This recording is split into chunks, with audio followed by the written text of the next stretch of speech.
Hi everyone. So in this video, we will be doing an analysis section of December 2022 NTA UGC NET English examination, and that too of the Shift 1 question paper. So here, if you look at this question paper closely, you can find that in contrast to the recent examinations from December 2000, these questions were more from the syllabus, and also these questions were mostly systematically ordered or arranged into questions. For example, if you look at the question paper as a whole, you can find questions from each module, even though the weightage differs. And at the same time, you can also find these questions in a very arranged pattern. You can find match the followings together, you can find chronological questions together, you can find the assertion reason questions together. So, and also the questions, most of the questions were really familiar, and even though the way in which they have asked differs from or moves from moderate to hard, you can still find the questions being so familiar.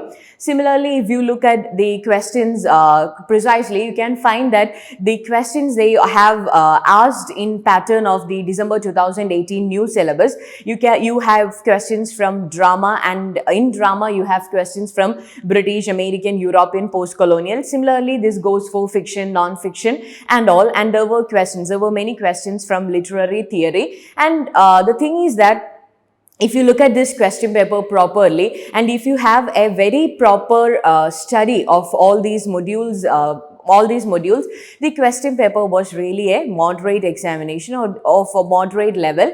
And anyway, in this video, we will be dealing with an analysis of these questions, and we have categorized these questions on the basis of December 2018 new syllabus, and so that you will get an idea about how you have to approach these different genres or approach these different modules for your next preparing exams. So let's go through the questions. So this is the question paper that we are going to have an analysis of. NTA UGC NET English December 2022 Shift 1 examination. So at first we will be dealing with drama, and that too of British literature. So I have categorized the questions from drama into British literature, Indian literature, post-colonial literature, European literature and American literature. And after that we will be dealing with the questions that were asked from poetry and so on. So we know that as per the syllabus of December 2018, the first module that you have to cover is drama. So now let's look at the questions that were asked from drama and from British literature. So the first question is, who among the following, after watching the performance of William Shakespeare's play A Midsummer Night's Dream, observed that it is the most insipid, ridiculous play that I ever saw in my life? So I repeat the question. Who among the following, after watching the performance of William Shakespeare's play A Midsummer Night's Dream, observed that it is the most insipid, ridiculous play that I ever saw in my life? So this is actually a statement made by Samuel Pepys in 1662. And so if we categorize these questions, we can say that it either falls under Samuel Pepys, who belongs to the Restoration age, or Elizabethan age, because this is a criticism of A Midsummer Night's Dream by William Shakespeare. So here the options given are John Evelyn, Samuel Pepys, John Dryden and Robert Greene. So the correct answer is Samuel Pepys. So that is option B, Samuel Pepys. So now let's look at the next question. Name the playwright who wrote the play Episcene or the Silent Women. Name the playwright who wrote the play Episcene or the Silent Women. So the options are William Congreve, Thomas Kidd, Ben Jonson, Thomas Farquhar. William Congreve, Thomas Kidd, Ben Jonson and Thomas Farquhar. So Episcene or the Silent Women, this is actually a comedy written by Ben Jonson, and we know that the play is about actually a man called Dauphin who creates a scheme to get the property, get the inheritance from his uncle Morose, and thereby he makes Morose marry Episcene, who is actually a boy. So the correct answer is option C, Ben Jonson. So correct answer is option C, Ben Jonson.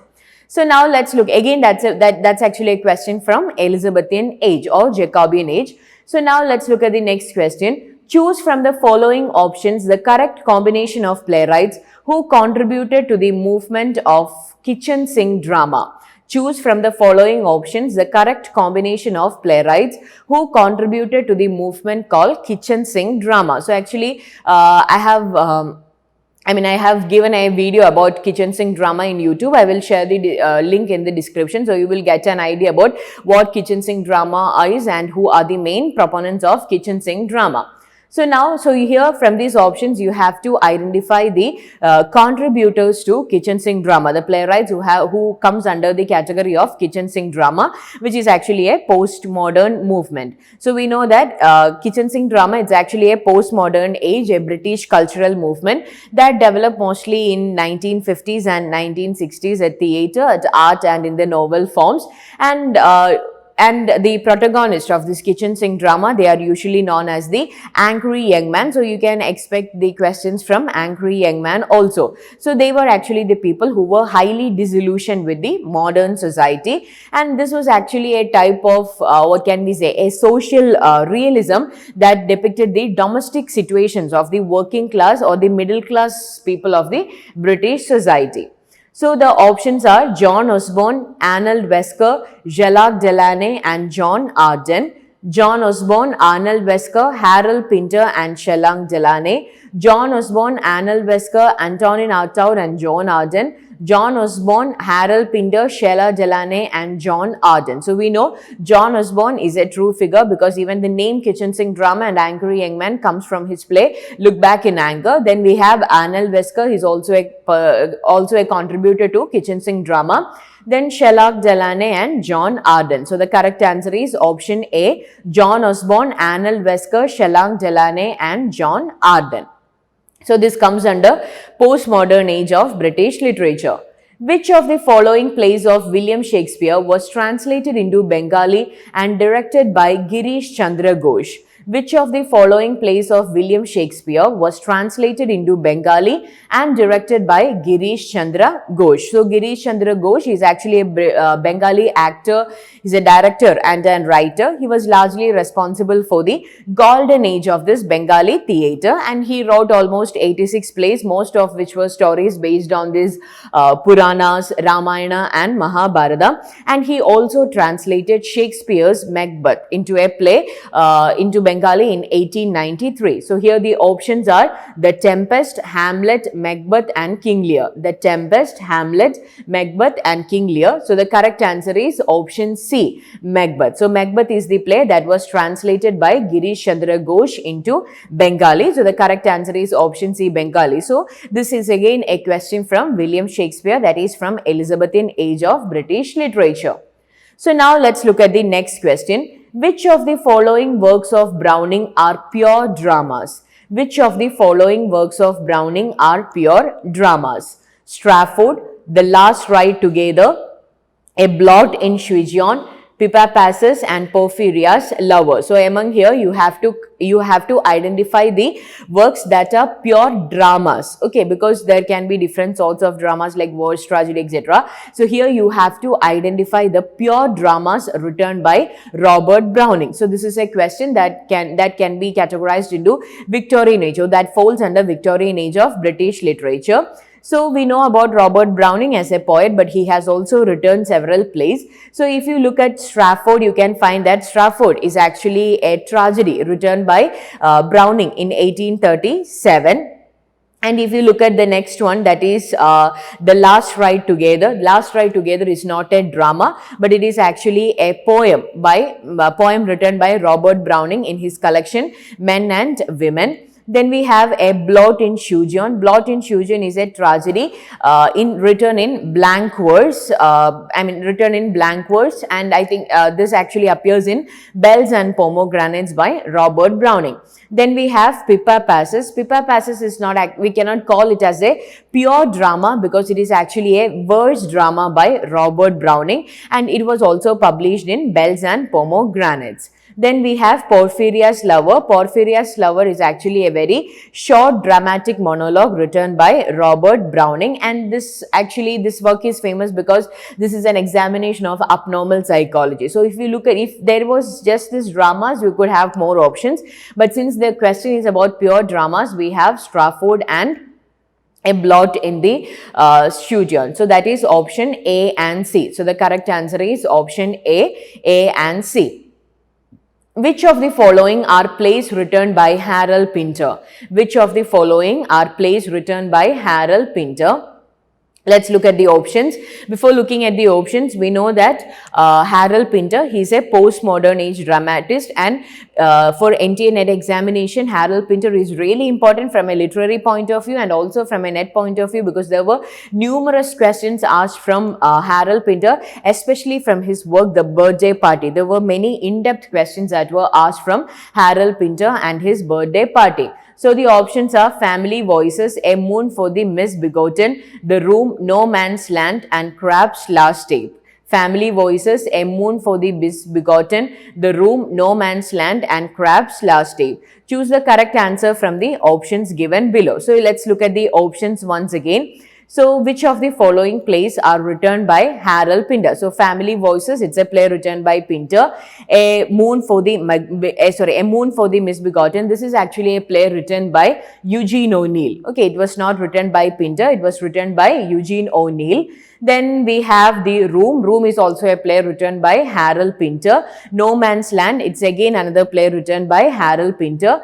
Crab's Last Tape, it's not written by Pinter. It's actually a 1958 one-act play in English written by Samuel Beckett, okay, which was published in 1958. So, A Moon for the Misbegotten and Crab's Last Tape, these were not written by Harold Pinter. So, we have A, C and D. A, C and D comes as option C. So, the correct answer is option C. Okay, so again this comes under postmodern age of British literature. So now let's look at the next question. Name the dramas which fall within the category of the theatre of the absurd. Name the dramas which fall within the category of the theatre of the absurd.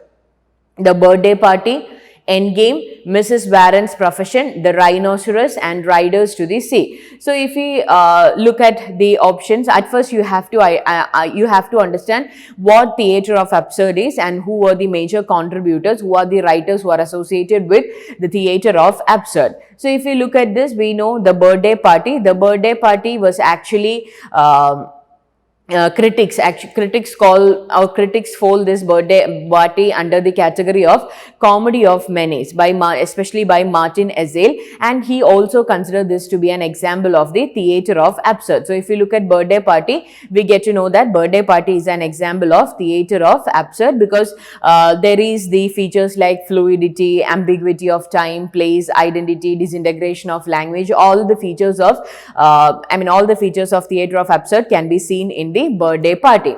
And then if you look at Endgame, Endgame is actually a play written by Samuel Beckett, who himself is known as the most important contributor of this theatre of absurd. So Endgame also comes under theatre of absurd. Then we have Mrs. Warren's Profession. Mrs. Warren's Profession is actually a play written by George Bernard Shaw. So since George Bernard Shaw is not associated with theatre of the absurd, we have to say that it does not fall under this category.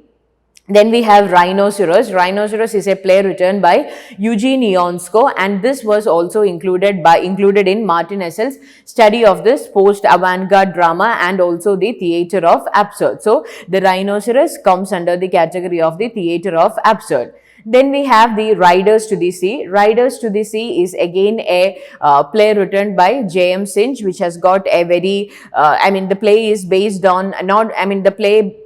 on the struggle between the people and the restlessness of the sea. So Riders to the Sea and Mrs. Warren's Profession cannot be seen as an examples of theatre of the absurd. So the correct answer is option, that is The Birthday Party is an example of theatre of absurd, Endgame is an example, and the Rhinoceros. So A, B and D are examples of theatre of absurd. So that comes as option C. So the correct answer is option C. Now let's move on to the next question. Which of the playwrights have been correctly matched with their works? Which of the playwrights have been correctly matched with their works?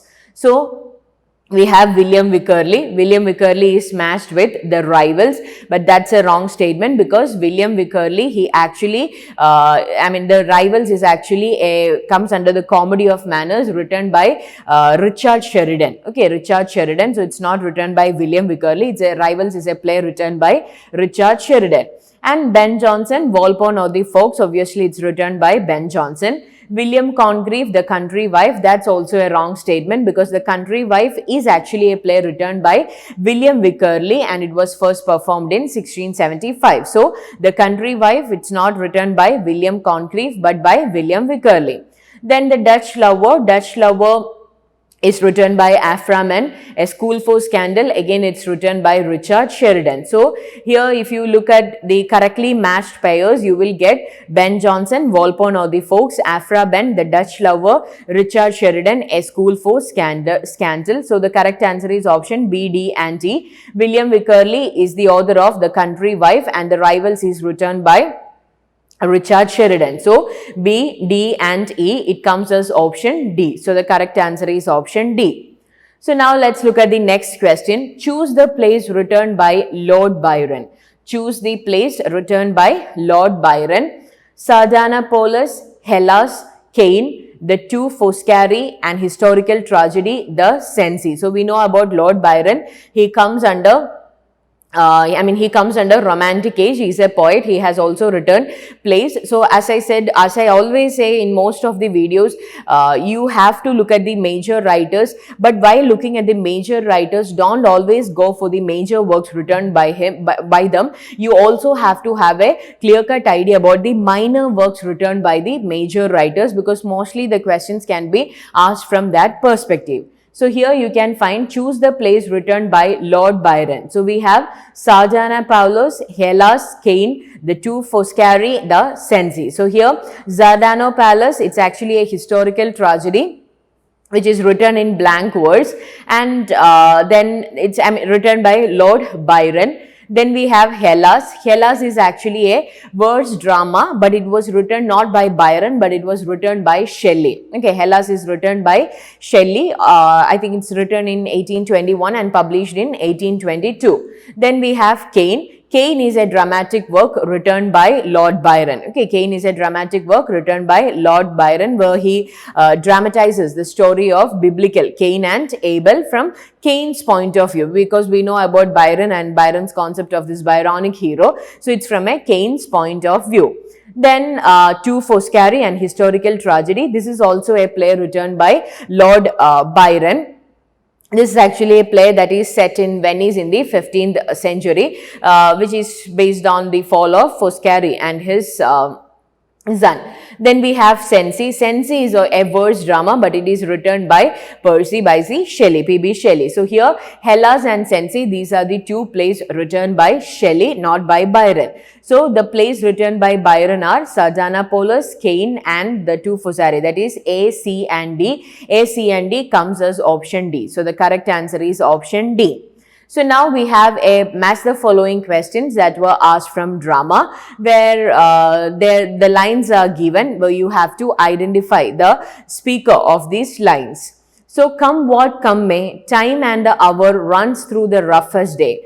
Come what come may, time and the hour runs through the roughest time. So this is actually a line given by Macbeth. Okay, so this is actually a question that comes under William Shakespeare, that is Elizabethan age under British literature. So the line come what may, come may, time and the hour runs through the roughest day. It's actually a line said by Macbeth. So A matches with 3. When sorrows come, they come not single spice, but in battalions. When sorrows come, they come not in single spice, but in battalions. This is actually a line given by Hamlet. Okay, so he is so sad about his father's death, about his mother's sudden marriage, about Ophelia's breakup. So that's when he says, when sorrows come, they come not in battalions. So B matches with option 4. I am a man more sinned against than sinning. I am a man more sinned against than sinning. This is actually a line given by King Lear. Then, but I will wear my heart upon my sleeve, for those to peck at, I am not what I am.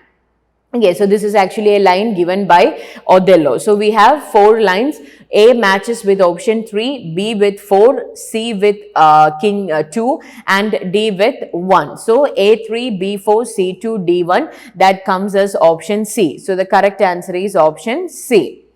Then we have a question that which we have to, we have given 5 plays in British literature, and then you have to identify, you have to identify the year of publications of these plays, and then you have to chronologically arrange these plays. So now let's look at the plays. And most of these plays are written, this is actually from mixed chapters of British literature. Okay, so A Woman Killed with Kindness. A Woman Killed with Kindness, it's actually an early 17th century stage play. It's actually a tragedy written by Thomas Heywood. If you look at the play, you know that A Woman Killed with Kindness, it's written by Thomas Heywood. It was published in 1607.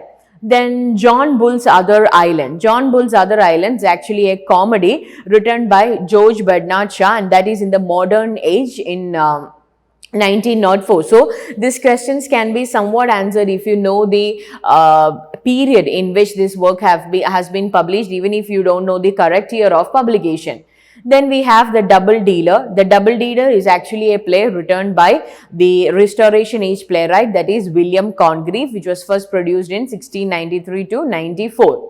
Then we have The Shoemaker's Holiday. Shoemaker's Holiday is actually an Elizabethan age play written by Thomas Dekker. An Elizabethan age play written by Thomas Dekker. So it was actually performed by these admiral's men in 1599. Then we have The Conscious Lovers. Conscious Lovers is a sentimental comedy written by Richard Steele, that is in the Enlightenment age in 1722. So if you look at the options, you will get that the first play that was written among these 5 is The Shoemaker's Holiday, which is actually an Elizabethan play which is written in 1599. Then we have after Shoemaker's Holiday, then we have A Woman Killed with Kindness, which was written by Thomas Heywood in 1607, the next century. And after that, we have The Double Dealer written by William Congreve towards the end of that century, that is 1693 to 94. Then we have The Conscious Lovers, which was written in the next century, that is in the Restoration Age, in 1722, Enlightenment Age in 1722. And finally, we have this modern age play, John Bull's Other Island. So, option D, A, C, E and B. D, A, C, E and B. The Shoemaker's Holiday, A Woman Killed with Kindness, The Double Dealer, The Conscious Lovers and John Bull's Other Island. So the correct answer is option B. D, A, C, E, B comes as option B.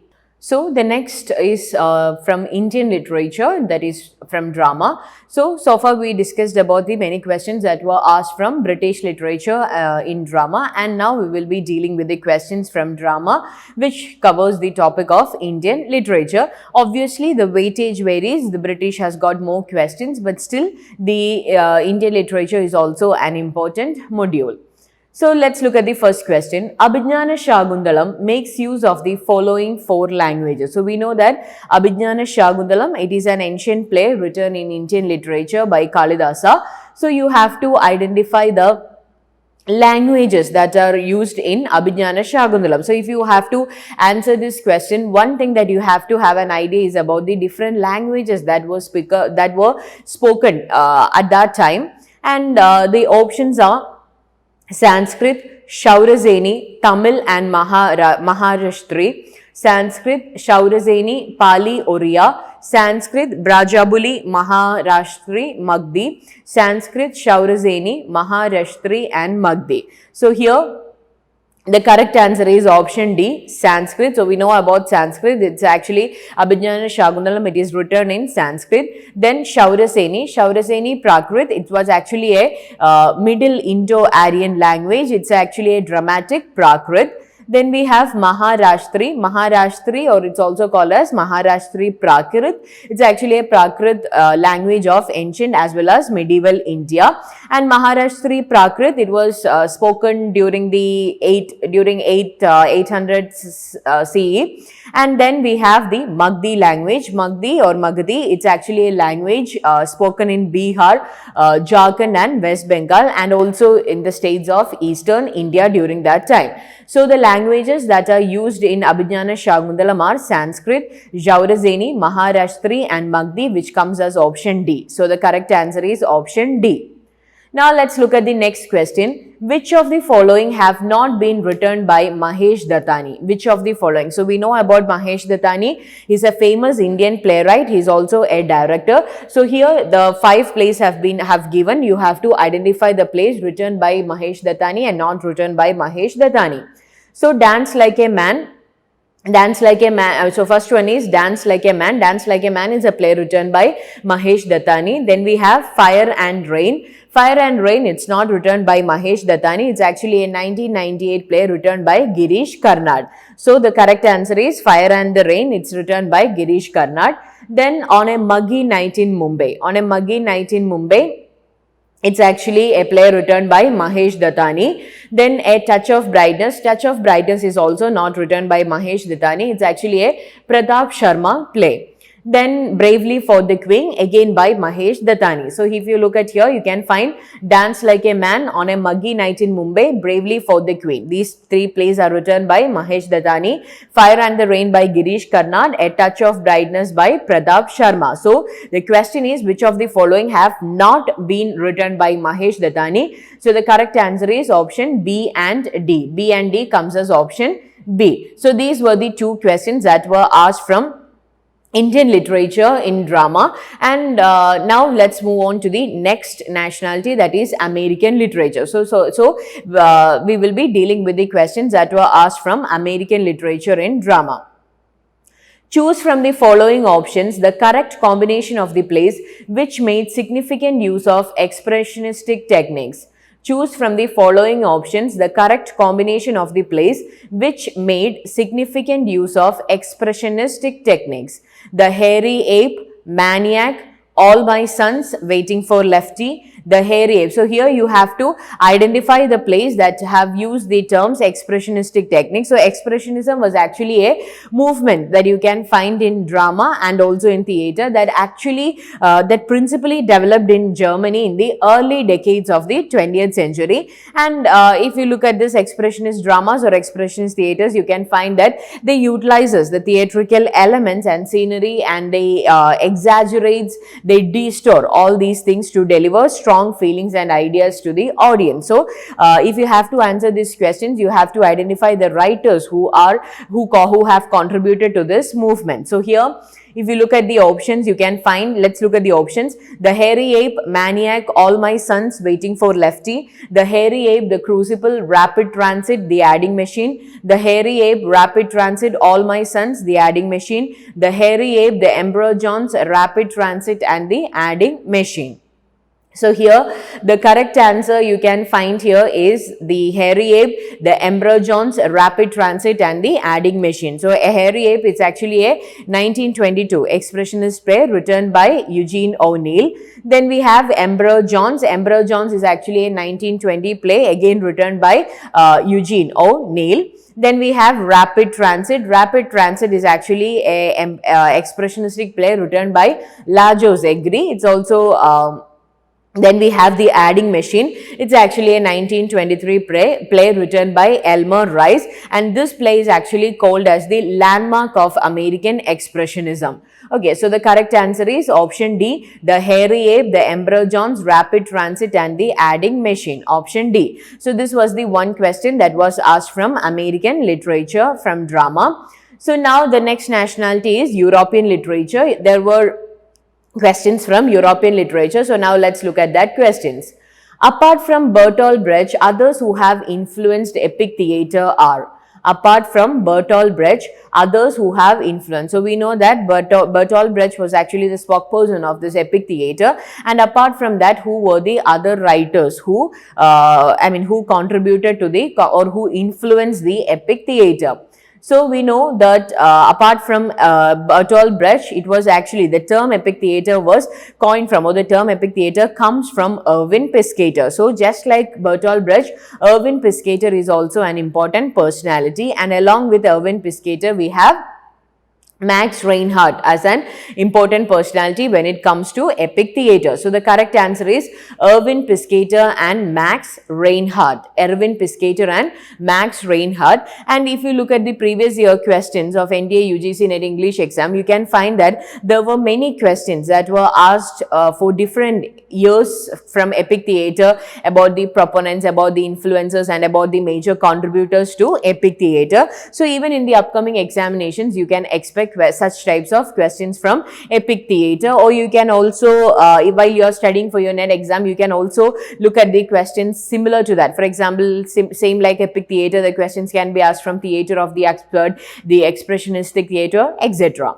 So the correct answer is option C, Erwin Piscator and Max Reinhardt.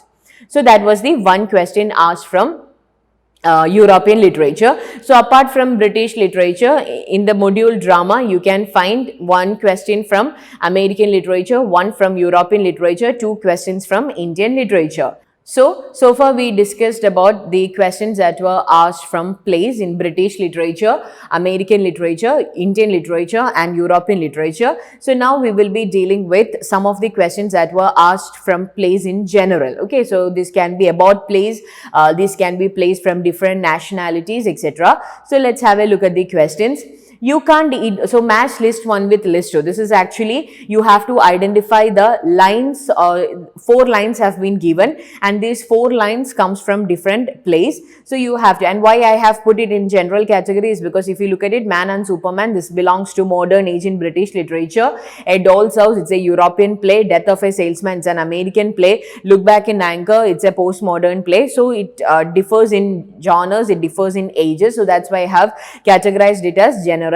So you can't eat the orange and throw the peel away. A man is not a piece of food. So this is actually a line said by Willie to Howard in Death of a Salesman. So A matches with option 3. Liberty means responsibility. This is why most men dread it. This is actually a line you can find in Man and Superman by George Bernard Shaw. So B matches with option 1. Nobody thinks, nobody cares, no beliefs, no convictions, and no enthusiasm. Just another Sunday evening. This is actually a line given by Jimmy in Look Back in Anger. So Jimmy Potter, he equates the fact that neither his friend Cliff nor his wife Alison, they think to a larger issue of England as a society having no beliefs or convictions any longer. So he is fed up with their okay attitude.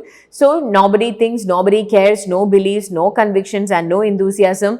Just another Sunday evening. This is actually a line in Look Back in Anger. Our home has been nothing but a playroom. I have been your doll wife, just as at home I was Papa's doll child, and here the children have been my doll. So this is actually a line given by Nora in A Doll's House. So here, let's look at the options. So A matches with option 3, B with 1, C with 4, and D 2. So the correct answer is option D. So that option comes as option D. So the correct answer is option D. So now let's look at another question. So if you look at this question, you can find that there are 5 essays given by 5 different writers or 5 different personalities, and all these writers have written about drama or plays, about the different types of dramas like theatre of revolt, theatre of absurd, about American drama, etc. You have to identify, you have to arrange them in the chronological order.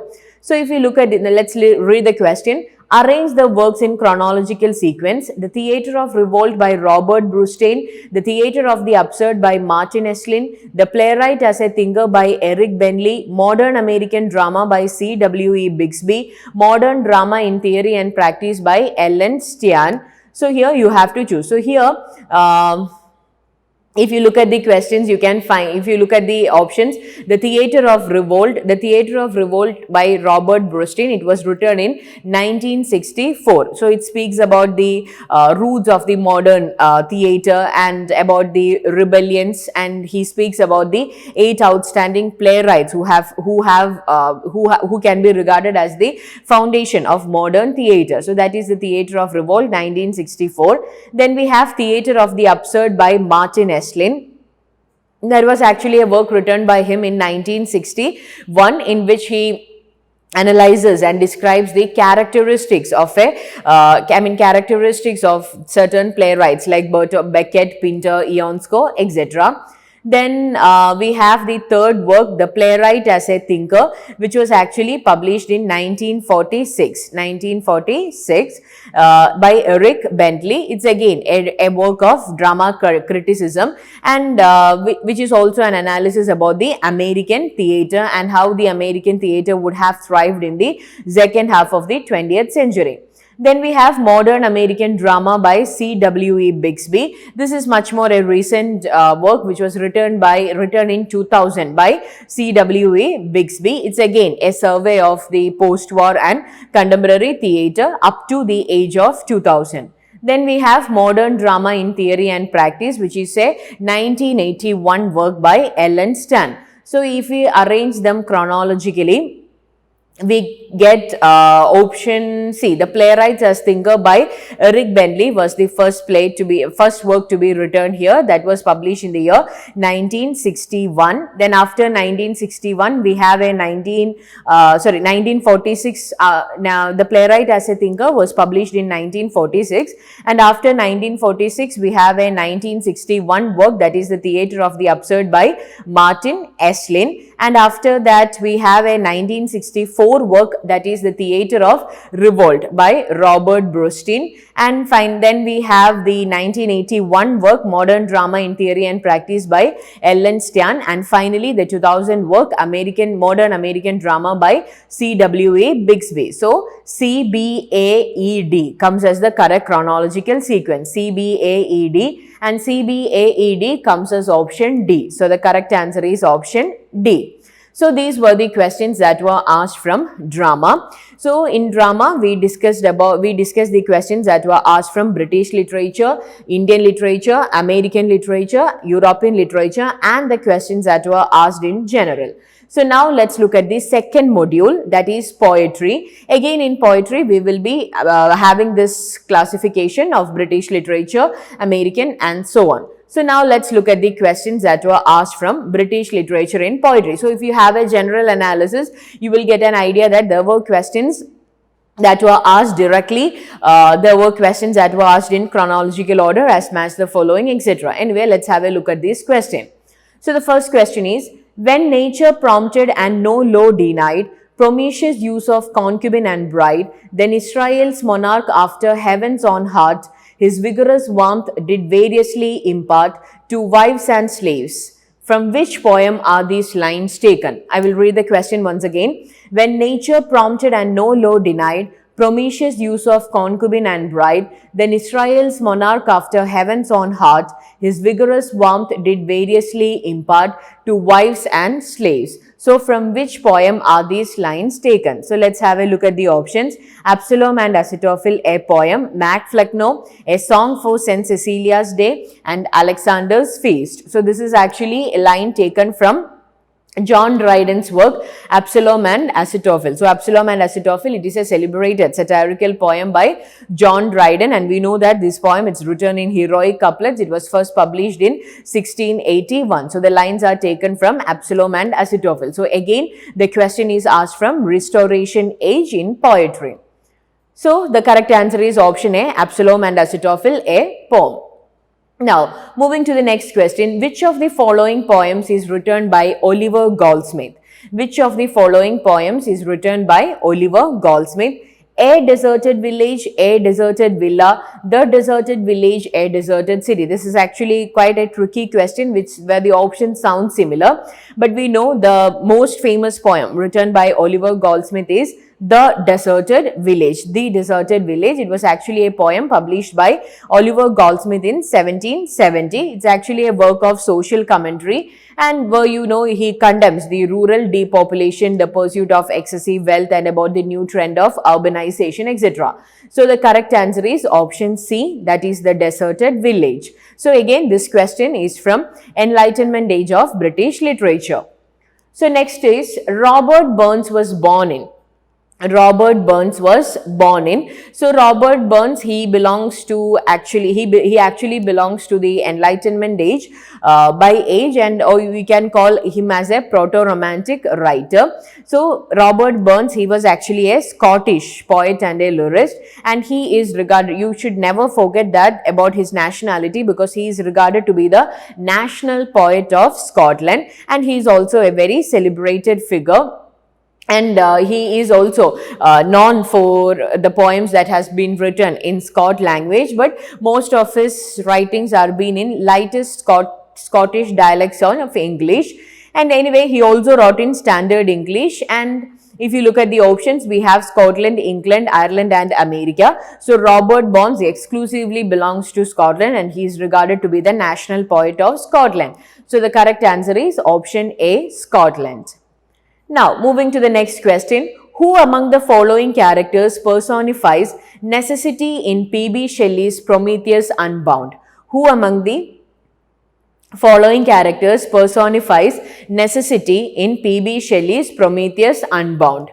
So, Prometheus Unbound, it is actually a 4-act lyrical drama written by Percy Bysshe Shelley. So, here the options are Prometheus, Demogorgon, Jove, and Zeus. Prometheus, Demogorgon, Jove, and Zeus. So here the character Demogorgon is the correct answer. The Demogorgon, he represents, according to Botkin, he represents the unconscious. So there has been a psychoanalytical and narrative study of Prometheus Unbound, where Botkin mentions that Demogorgon, he represents the unconscious of a human psyche. So he is the opposite of Jupiter. Okay, Demogorgon is the opposite of Jupiter.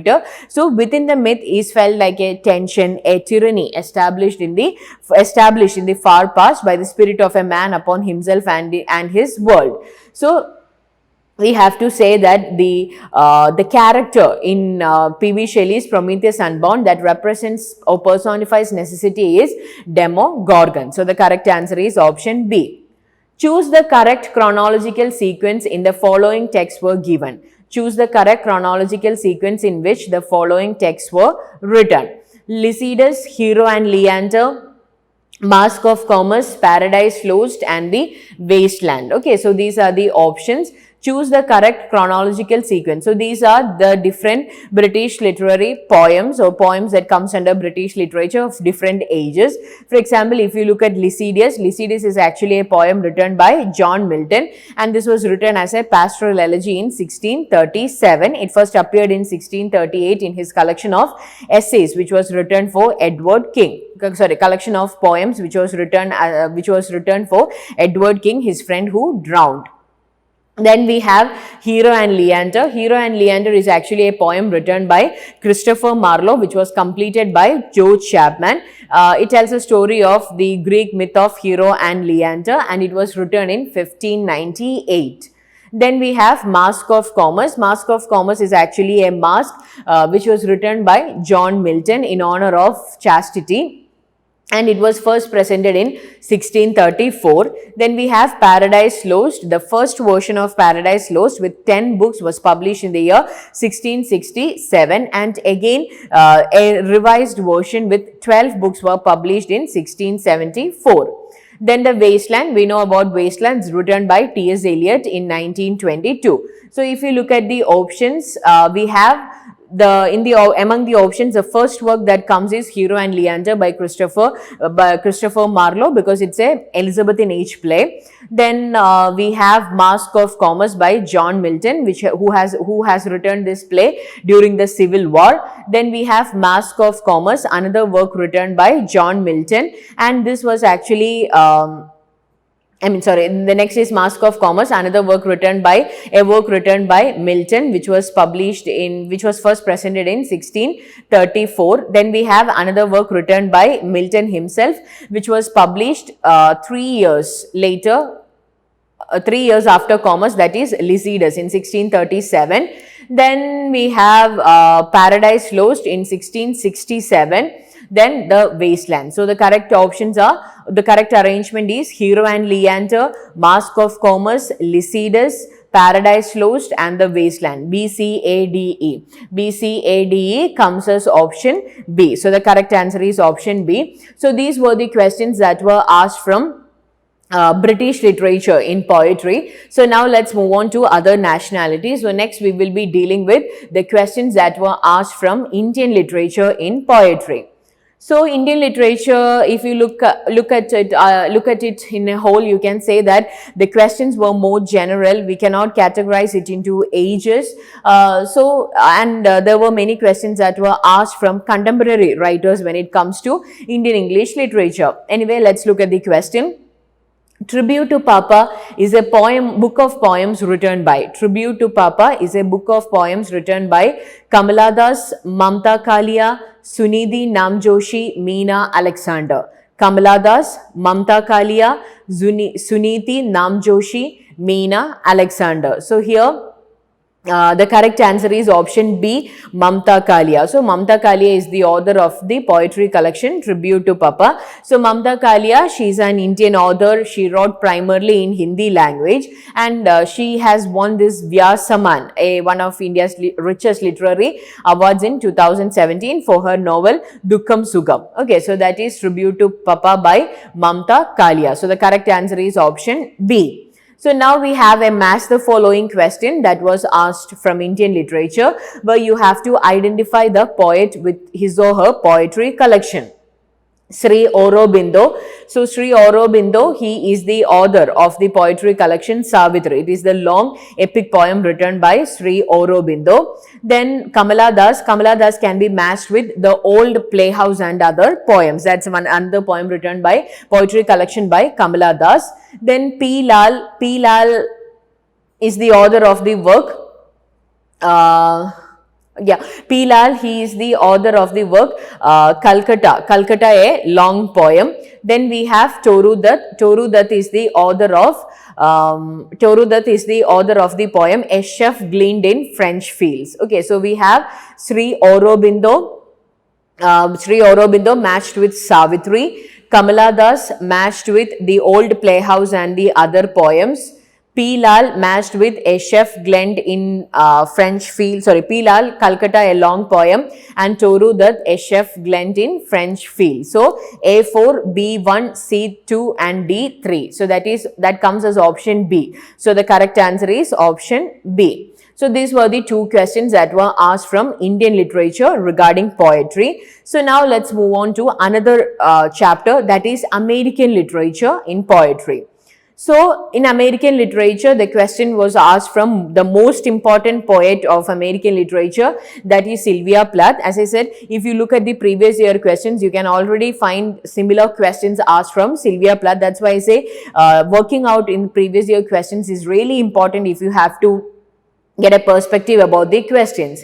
Which of the following poems is not written by Sylvia Plath? Lady Lazarus, Ariel, Daddy to Ariel. So this is again a tricky question where you might be familiar with the word Ariel, but you might get confused with Ariel or to Ariel, but the correct answer is Ariel. So Lady Lazarus is a poem written by Sylvia Plath. Ariel and Daddy, these are also poems written by Sylvia Plath, but to Ariel, it's not a poem, it's not the correct name, it's not a poem written by any other authors, but it's Ariel by Sylvia Plath. So A, B and C are the poems written by Sylvia Plath, not D. So the correct answer is option D, to Ariel. So this was the only question that was asked from American literature regarding poetry. And now we can find a question that was asked from poetry, or two questions from poetry regarding post-colonial literature. Let's have a look. Who among the following poets have lived in Australia? So we know Australia, it comes under post-colonial literature. So you have to identify the writers who have lived in Australia. Judith Wright, we know that Judith Wright, she actually belongs to, she's an Australian poet. Then we have Yusuf Komunayaga. Yusuf Komunayaga also belongs to Australia. Then Kath Walker also belongs to Australia. Thomas Kinsella is actually an Irish poet and a translator. Then we have T.S. Eliot. T.S. Eliot was born in St. Louis, Missouri, that is to a Brahmin family, then in US. Then he moved to England in 1914 at the age of 25, and then he gone to settle, work and marry in England. So it was from America to England, not in Australia. So A, B and C are the writers who belongs to Australia. Judith Wright, Yusuf Komunayaga and Kath Walker. A, B and C comes as option B. So the correct answer is option B. So there is another question from post-colonial literature where you have to match the following with the respective authors. So this is more like a mixed question, but with Walt Whitman. But since the majority is regarding post-colonial literature, I have put it in this category. Walt Whitman. So here you have to identify the poets with their collections or poets with their works. So we have Walt Whitman. Walt Whitman can be matched with Beat Drums. Okay, Beat Drums.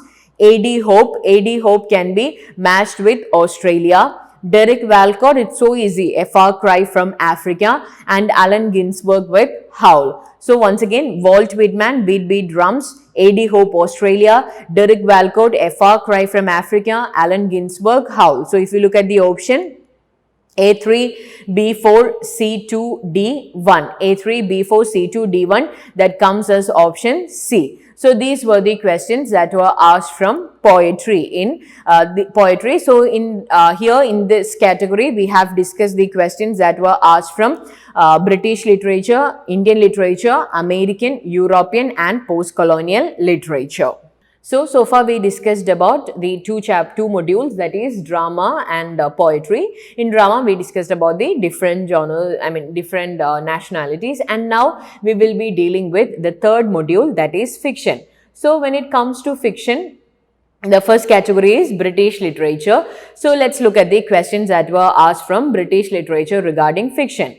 So the first one is Dr. Primrose is a character in. Dr. Primrose is a character in. Let's look at the option. Nicholas Nickleby, Adam Bede, the Vicar of Wakefield and Joseph Andrews. So we know that Dr. Primrose, he is the titular character in the Vicar of Wakefield. Okay, so he is the vicar in the title. He is the narrator of the story and he presents the most harmlessly simple, a very unsophisticated, but at the same time a complex character, that is Dr. Primrose. So he is the Vicar of the Wakefield, and okay, so it's actually a novel written by Oliver Goldsmith. So this comes under Enlightenment Age. So Dr. Primrose is a character in option C, the Vicar of the Wakefield. Okay, so the correct answer is option C, the Vicar of the Wakefield. So now let's look at the next question.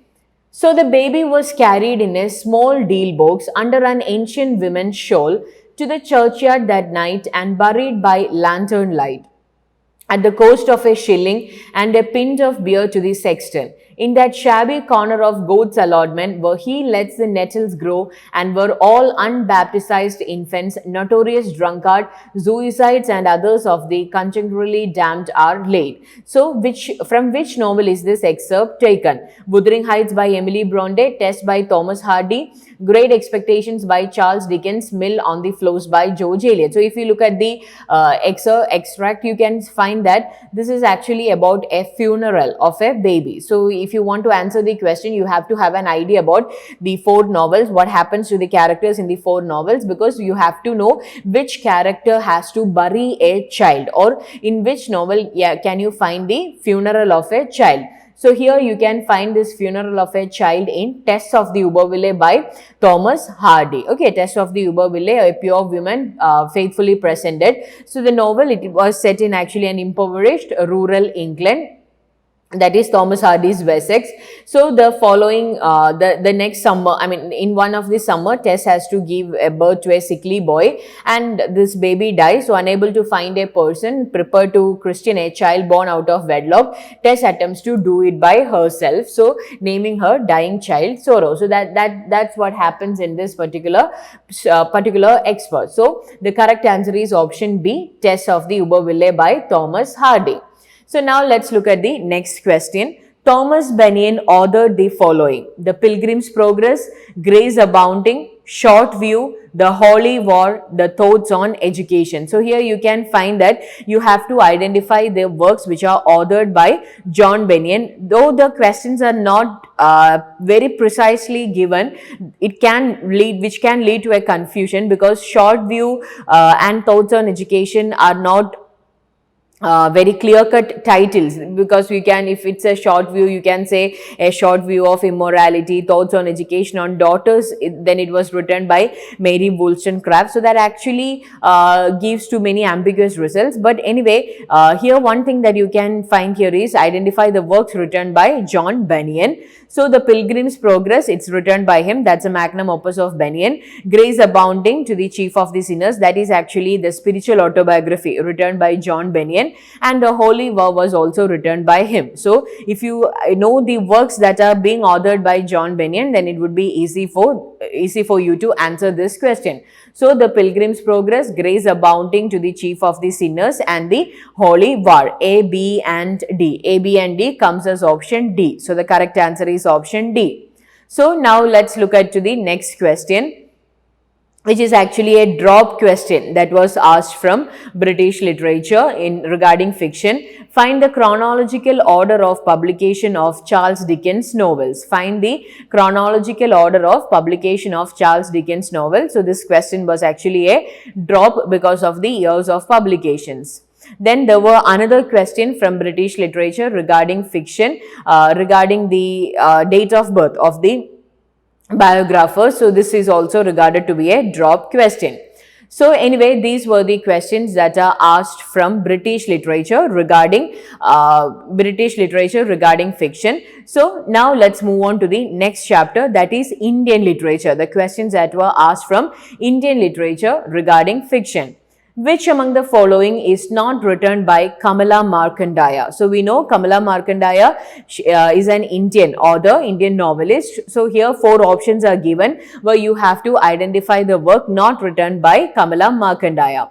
Some Inner Fury, it's written by Kamala Markandaya. The Nowhere Man, again another work written by Kamala Markandaya. A Time to be Happy, it is not a work written by Markandaya. It's actually a 1958 work written by Nayanthara Shankar. Then The Golden Honeycomb, okay, that's also a work written by Kamala Markandaya. So among Some Inner Fury, The Nowhere Man, A Time to be Happy, The Golden Honeycomb, Time to be Happy is the work written by Nayanthara Shankar and not by Kamala Markandaya. So that comes as option C. So the correct answer is option C.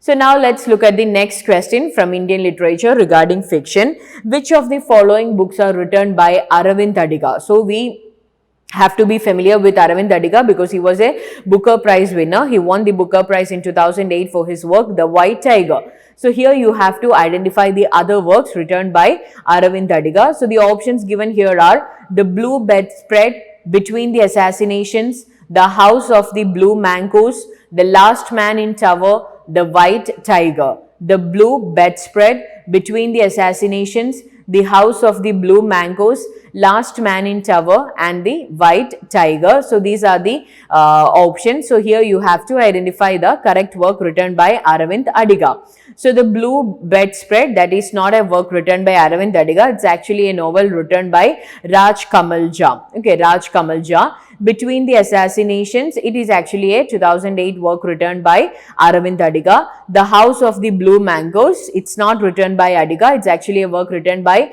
David Davidar in 2002. Last Man in Tower, this is written by Aravind Adiga in 2011. The White Tiger is also written by Aravind Adiga in 2008. So the works written by Aravind Adiga is Between the Assassination, Last Man in Tower, and The White Tiger. The Blue Bread Spread and The House of the Blue Mangoes, both of them are not written by Aravind Adiga. So the correct answer is B, D and E. B, D and E comes as option B. So the correct answer is option B. So again another question from Indian literature. So this is the most number of questions that you can find from Indian literature, that was from fiction. Which among the following is correct in the context of R.K. Narayan? So R.K. Narayan is one of the most important figure when it comes to Indian English fiction. He is one of the trio among Mulk Raj Anand and Raja Rao. So you have to identify the correct statement regarding R.K. Narayan. His The Guide is an open-ended novel. Most of the characters of his novels are from elite section of the society. He wrote a short story titled The Martyr's Corner. He received the Booker Prize for his novel The Vendor of the Sweets. Malgudi is a real-life city in Karnataka. So his The Guide is an open-ended novel. That is actually a correct statement. The Guide is an open-ended novel. We actually don't know what happens to what happens at the end of this guide. Most of the characters of his novels are from elite section of the society. That is actually an incorrect statement, because most of the characters of its novels are from the middle class society. Okay, middle class society, either it would be the story of a teacher or of a prisoner. So his characters are never from the elite section. He wrote a short story titled The Martyr's Corner. That's actually a short story written by R.K. Narayan. He received the Booker's Prize for his novel, The Vendor of Sweets. R.K. Narayan never received the Booker Prize, so that's also an incorrect statement. Malgudi is a real-life city. No, Malgudi is a fictional city in Karnataka. So, option A is correct and C is correct. So, A and C, that is option B. So, the correct answer is option B. Again, another question from Indian English literature. Arrange the works in chronological sequence. Arrange the works in the chronological sequence. So we have Rajmohan's Wife, A Bend in the Gangs, Kandapura, Untouchable and Distant Drums. So you have to arrange the following works in the chronological order. So Rajmohan's Wife, that's actually a novel published in serial form in 1864 by Bankim Chandra Chatterjee. Then A Bend in the Gangs. Bend in the Gangs is a novel written by Manohar Malgonkar in 1964. Then we have Kandapura, the magnum opus of Raja Rao, which was published in the year 1938. Untouchable by Mulk Raj Anand, published in the year 1935. And Distant Drum, another novel by Manohar Malgonkar in 1974. So we have Rajmohan's Wife, 1864, Bend in the Gangs, 1964, Kandapura, 1938, Untouchable, 1935, Manohar Malgonkar's Distant Drum in 1974. So here the correct options, correct chronological sequence is Rajmohan's Wife, 1864. Then we have, Untouchable, 1935. Then Kandapura, then we have Kandapura, which was published in 1938. Then we have Bend in the Gangs, published in the year Bend in the Gangs, published in the year 1964. And finally, we have the Distant Drum, 1974. So the correct options are A, E, D, C, B. A, Rajmohan's Wife, Rajmohan's Wife, Untouchable, Kandapura, A Bend in the Gangs, and Distant Drum. A, D, C, B, E. Okay, A, D, C, B, E comes as option C. So the correct answer is option C. So these are the questions that were asked from Indian literature regarding fiction. So there were many questions that were asked from Indian literature. That's why Indian literature is important for nowadays examinations. Now, the next chapter is post-colonial literature. So, fiction, post-colonial literature. So, we will be dealing with the questions that were asked from post-colonial literature regarding fiction. Which of the following novels is written by Patrick White? Which of the following novels is written by Patrick White? Cry the Beloved Country, The Vivisector, The Handmaid's Tale, and The Stone Angel. Cry the Beloved Country, Vivisector. So here, which one among the novel is written by Patrick White, and that is The Vivisector. The Vivisector is written by Patrick White. Cry the Beloved Country, it's a novel written by Alan Paton. The Handmaid's Tale, it's a tale written by Margaret Atwood, Canadian author. Then The Stone Angel, written by Margaret Lauren. So it is the Vivisector, which is written by Patrick White. So there is another question from post-colonial literature where you have to match list 1 with list 2, where list 1 is the name of the characters and list 2 is the name of the novels in which these characters appears. So you have to identify the characters and the respective novels in which they appear. So if you look at Munira, Munira is actually a character that you can find in Petals of Blood. So Petals of Blood, this is actually a novel written by Ngugi wa Thiong'o in 1977. So Munira, she is actually a school teacher who goes to Ilmog in order to teach the disallocated student to teach in the schools, and he falls in love with Wanja and is the arsonist the police seek. So that is Munira in Petals of Blood. So A can be matched with option 2. Then we have Zunu Ego. Zunu Ego is actually a Nigerian woman and the central character in the novel The Joys of Motherhood, which is actually written by Buchi Mcheta. Buchi Mcheta, The Joys of Motherhood. So here this novel, you can find the novel, it explores the lives of this Nigerian woman, Zunu Ego. Then we have Ikumi-Funo. Ikumi-Funo is actually a very popular character that you can find in Things Fall Apart by Chinua Achebe. So he's a boy from Banio tribe, a neighboring tribe of this Igbo in which Okongo belongs. So his father, he murdered, Ikumi-Funo's father, he murdered the wife of a Umofia man, and in the settlement between them, in the resulting settlement, Ikumi-Funo is put into the care of Okongo, and later Ikumi-Funo is given as a sacrifice by the Okongo and his people, which actually affected the mental health of Okongo. So that is Ikumi-Funo, Things Fall Apart. Then we have Maureen. Maureen is actually a character in July's People. July's People is actually a novel written by Nadine Gordimer, and Maureen is the central protagonist of the novel. She is a liberal middle class woman. So here once again Munira appears in Petals of Blood, Zunu Ego appears in The Joys of Motherhood, Ikumi-Funo in Things Fall Apart, Maureen in July's People. So A2, B4, C1, D3, that comes as option A. So the correct answer is option A. Which among the following are correct? Which among the following are correct? So here you have been given 5 authors where you have to identify whether their nationalities are correctly matched.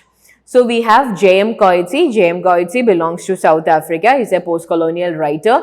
Then we have Margaret Atwood. Obviously, she is also a spokesperson of Canadian literature. Then we have Philip Roth. Philip Roth is not an Australian writer. He's an American writer.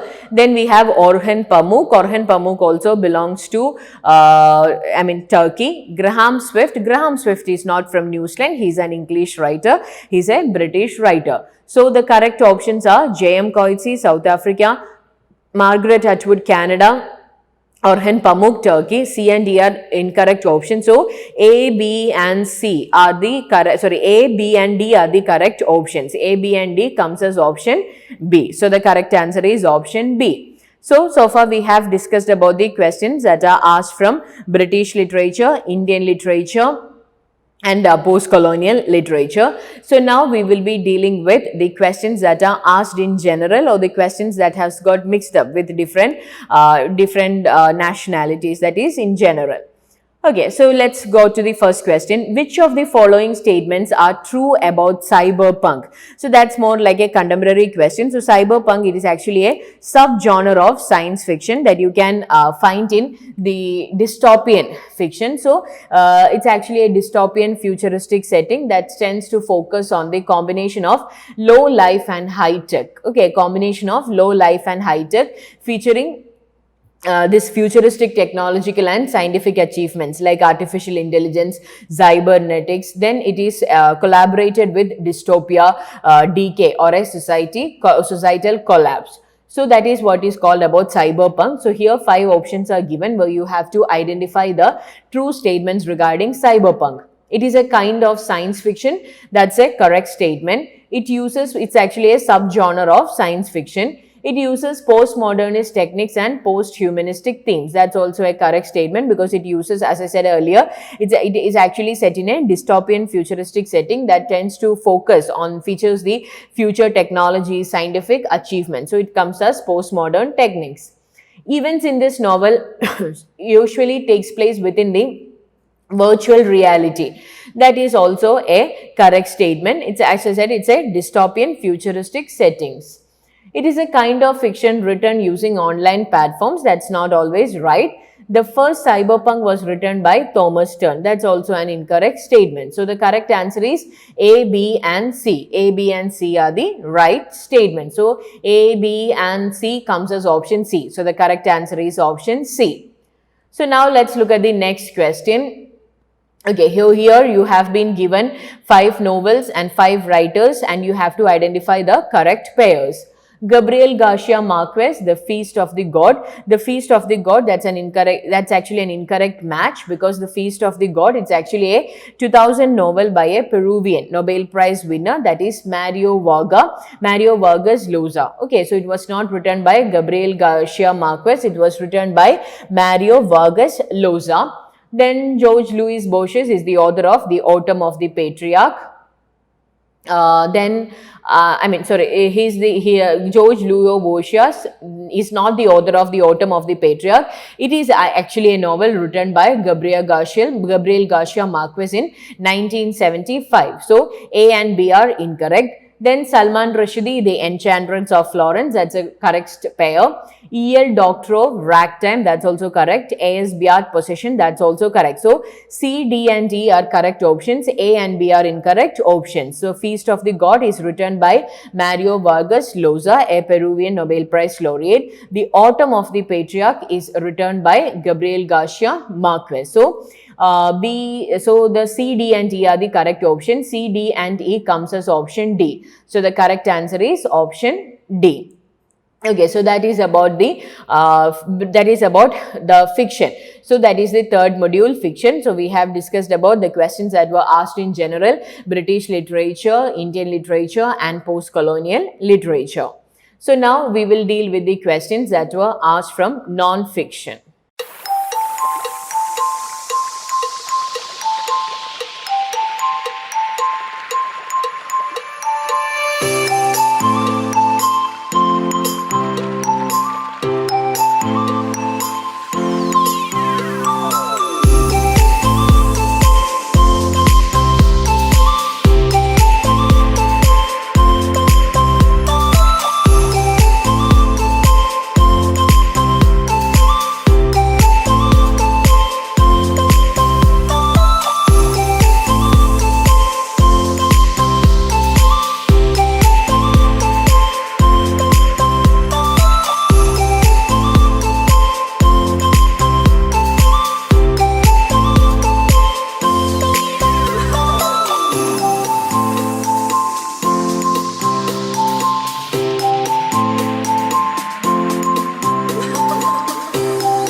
So we discussed about the literary questions that were asked from the three modules, that is drama, poetry and fiction. Now we will be dealing with the module non-fiction. So we know that when NTA has revised the syllabus, they have added this particular module called non-fiction. So the writers might be familiar, but you will be asked the questions regarding the non-fiction or non-literary works written by, or the prose works written by these writers. So now let's look at the questions, and you can find there were almost 10 questions from non-fiction. So let's look at the first section, that is British literature, the questions that were asked from British literature regarding non-fiction. The theological treatise Ecclesiastical Polity was written by. The theological treatise Ecclesiastical Polity was written by.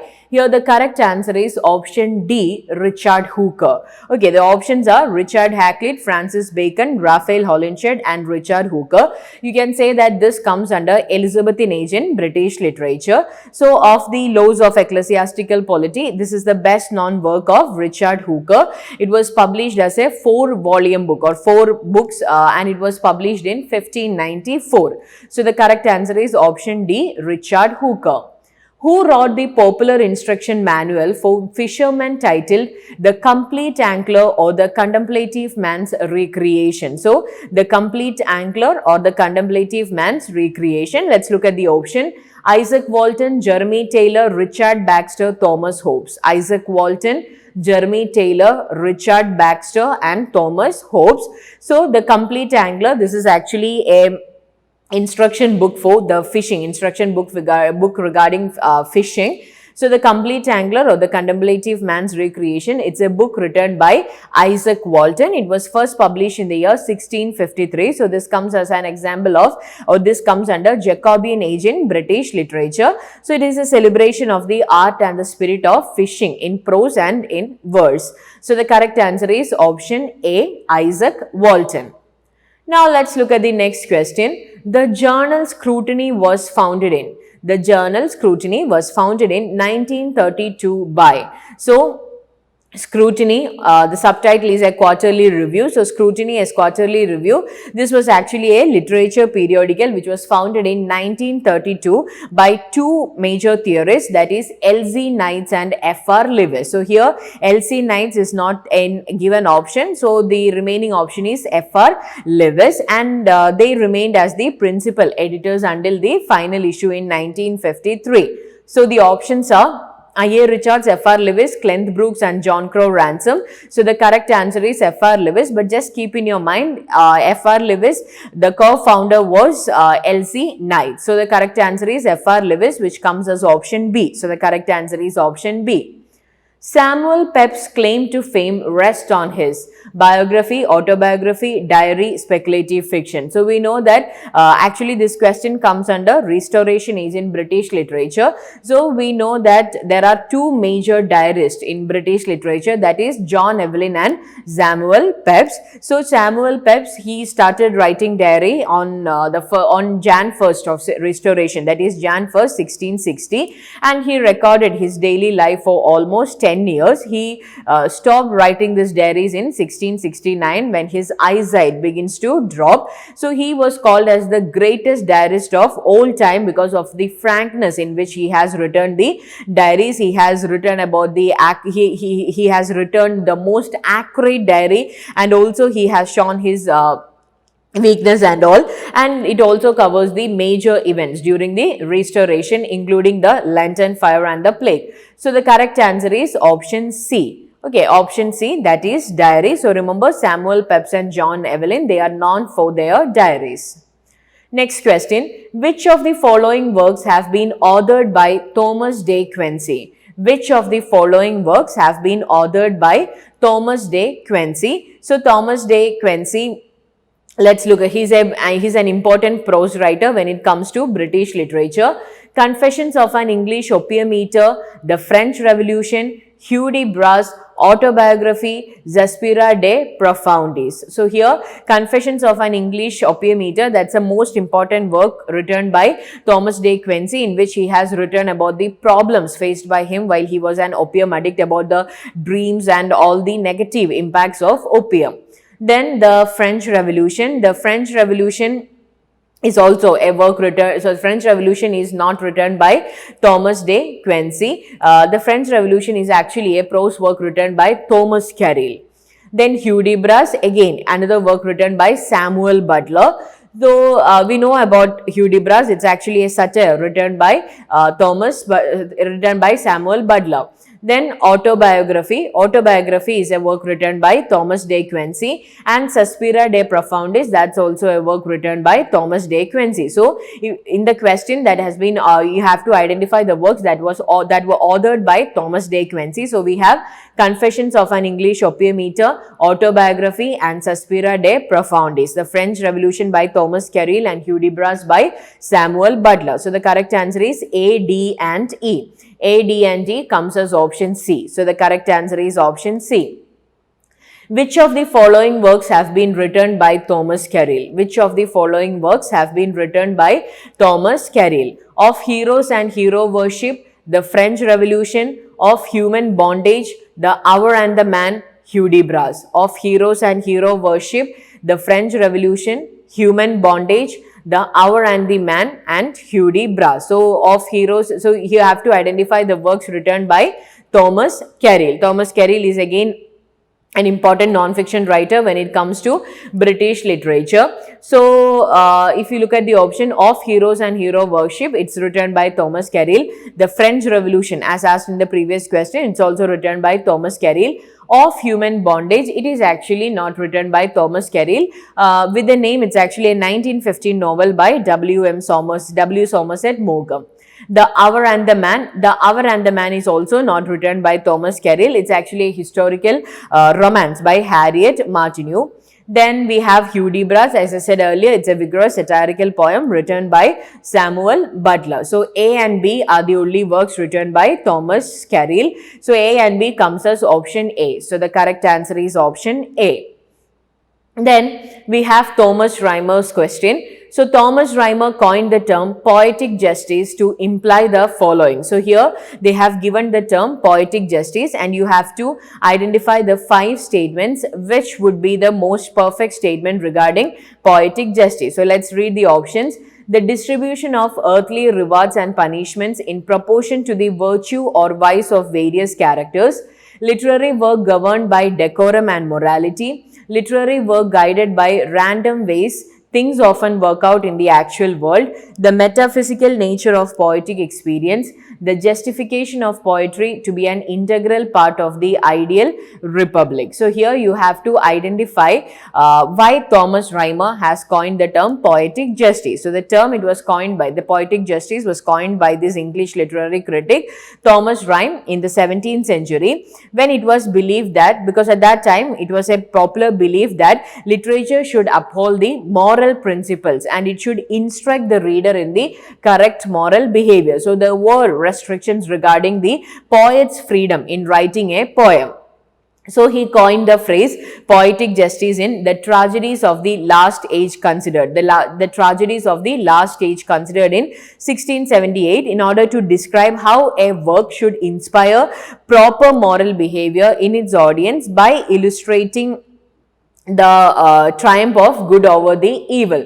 So if you look at the options, the distribution of earthly rewards and punishments in proportion to the vice or virtue of various characters. That's a correct statement. Literary work governed by decorum and morality. That is also a correct statement. Literary work guided by random ways things often work out in the actual world. No, the term might sound much more giving freedom to the author, but poetic justice was actually given in order to describe how a work should inspire proper moral behavior in its audience by illustrating the triumph of good over the evil. So C is an incorrect statement. The metaphysical nature of poetic experience, that's also incorrect statement. The justification of poetry to be an integral part of the ideal republic, that's also an incorrect statement. So A and B are the correct statements. So A and B comes as option A. So the correct answer is option A.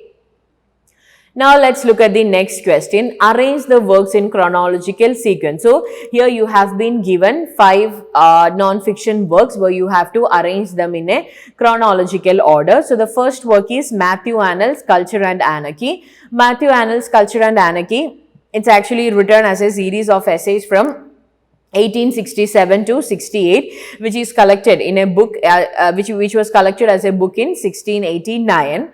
Then we have Thomas Brown's The Anatomy of Melancholy, which was first published in 1621. Thomas Hobbes' Leviathan in 1651.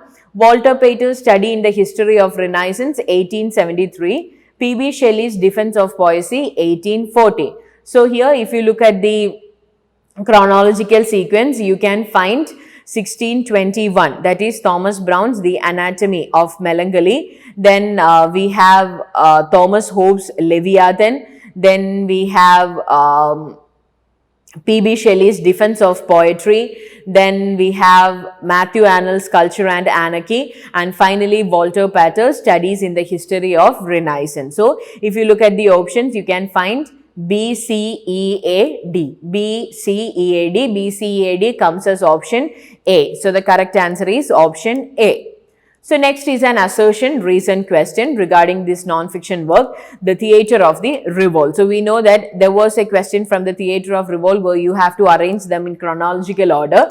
So, the book Theatre of Revolt was written by Robert Brustin. So, Robert Brustin, the book was written by Robert Brustin. The book of Theatre of Revolt is written in context of French Revolution. That is an incorrect statement, because Robert Brustin in this particular work, he argues the roots of the modern theatre, and he argues that it may be found in the soil of rebellion cultivated by 8 important playwrights, 8 outstanding playwrights, which includes Henrik Ibsen, Strindberg, Chekhov, then George Bernard Shaw, Bertolt Brecht, Pirandello, then Eugene O'Neill, etc. And he focuses on each of these 8 writers, and he considers the nature of their revolt, the methods employed by them in their plays, the influences that they have on the modern drama, and also the influences that it has on these playwrights themselves. So, it's nothing to deal with French Revolution. So, statement 1 is right. The book is written by Robert Brustin, but statement 2 is incorrect. So, the correct answer is option C. Statement 1 is true and statement 2 is false. Option C. Okay, next is another non-fiction, another assertion reason, another statement question. Given below are 2 statements. Konstantin Stanislavski collaborated with Anton Chekhov to stage dramas on stage. Konstantin Stanislavski collaborated with Anton Chekhov to stage dramas on stage. Statement 2, the book of my life in art was written by Konstantin Stanislavski. So, this is actually, both the statements are correct. So, he is actually a seminal Russian Soviet theatre practitioner, and Stanislavski, he was instrumental in promoting the new Russian drama of his day, principally the work of Anton Chekhov, Maxim Gorky and Mikhail Bulgakov to the audience of Moscow and around the world. So, A and B are correct. Statement 1 and 2 are correct. So, that comes as option B. Both statement 1 and statement 2 are true. Option B. So, these are the questions that were asked from non-fiction. So, now let's look on the questions that were asked from another module, that is literary theory. So, after British literature, you can find most of the questions that are asked from literary theory. But if you look at the questions that were asked from literary theory in this particular exam, that is in December 2022 Shift 1 examination, you can find that the questions were mostly asked from the contemporary writers, contemporary theorists. So, the questions were, and there were also many questions that were asked very directly. Anyway, let's look at the questions. Who among the following theorists has written on narrative empathy? Who among the following theorists has written on narrative empathy? Let's look at the option. Michel Ryan, Susan Keen, Toni Morrison and Sarah Ahmed. Michel Ryan, Susan Keen, Toni Morrison and Sarah Ahmed. So, if you look at the question is regarding narrative empathy. Narrative empathy means it's actually a sharing of feeling or perspective talking induced by reading, viewing, hearing, etc. of another person's situation or condition. So, it plays a role in aesthetics of production when the authors experience it. So, here the correct answer is Susan Keen. Okay, so Susan Keen, she is the author of this work, narrative form, and she has written the works narrative form. She is also the writer, or she is also the author of the work, the Victorian renovations of the novel. Then she is also the author of the work, the romances of the Archive in contemporary British fiction. So she has also written Empathy and the novel, that is from where the title comes, narrative empathy. So the correct answer is Susan Keene, comes as option B. So the correct answer is option B. The science that systematically studies the function of science is known as. So, as I said earlier, this is actually a very direct question which comes under structuralism. The science that studies the function of science, it is known as semiology. So, semiotics or semiology, it is the systematic study of sign process and the process of meaning making. The study of sign process and the meaning making. So, semiosis, you can find that it's any activity or conduct in which the process involves signs, where signs is defined as anything that communicates something, usually a meaning to the science interpreters. So the correct answer is option D, semiology. The science that systematically studies the functions of science is known as semiology. Who among the following first framed a theory of general hermeneutics?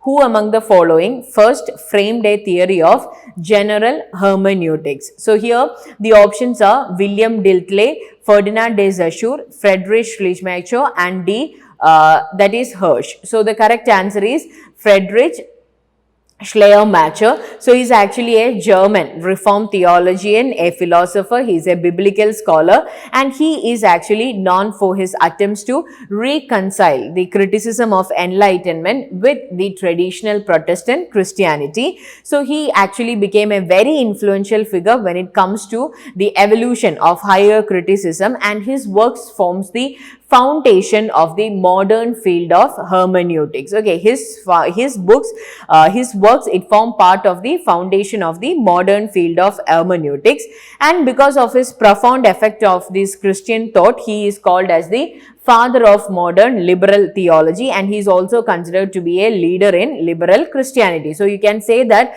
who among the following first framed a theory of general hermeneutics, that is Friedrich Schleiermacher, which comes as option C. So the correct answer is option C.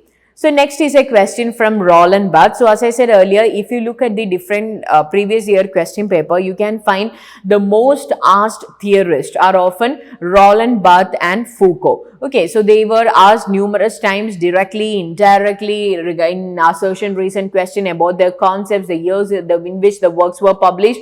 You can find numerous questions asked from these two writers. So Roland Barthes, he belongs to both structuralism and post-structuralism, or you can say is a perfect example of the transition from structuralism to post-structuralism. So in this question, you have to identify the year in which his famous work Image, Music and Text was published. So Roland Barthes' Image, Music, Text was published in 1968, 1977, 1979 and 1969. It was published in 1977. So Image, Music and Text, it actually, it's a collection of essays written by Roland Barthes on the structural analysis of narrative and also on the issues of literary theory. So 1977, Image, Music and Text.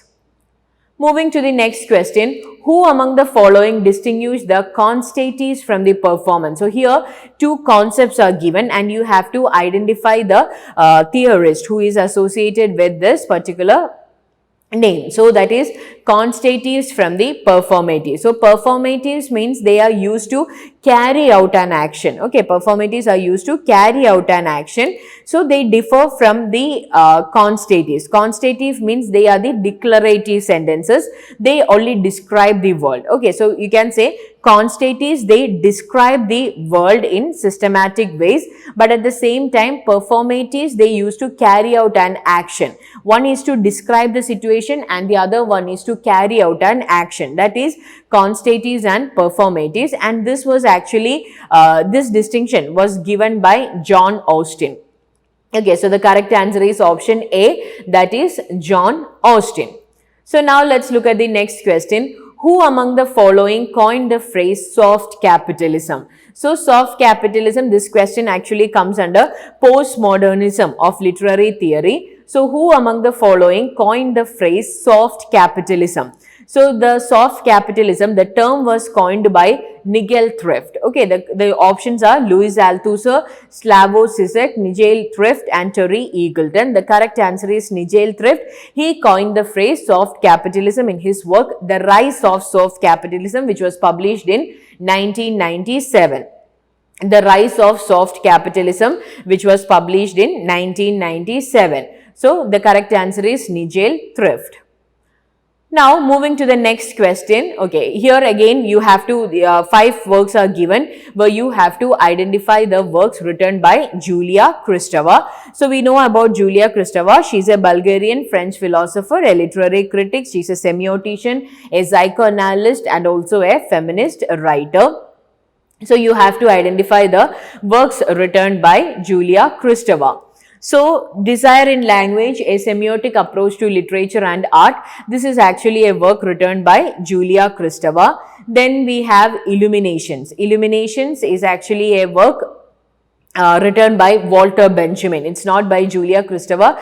It's written by Walter Benjamin. Syntax and Semiotics, it's written by Peter Cole and not Julia Kristeva.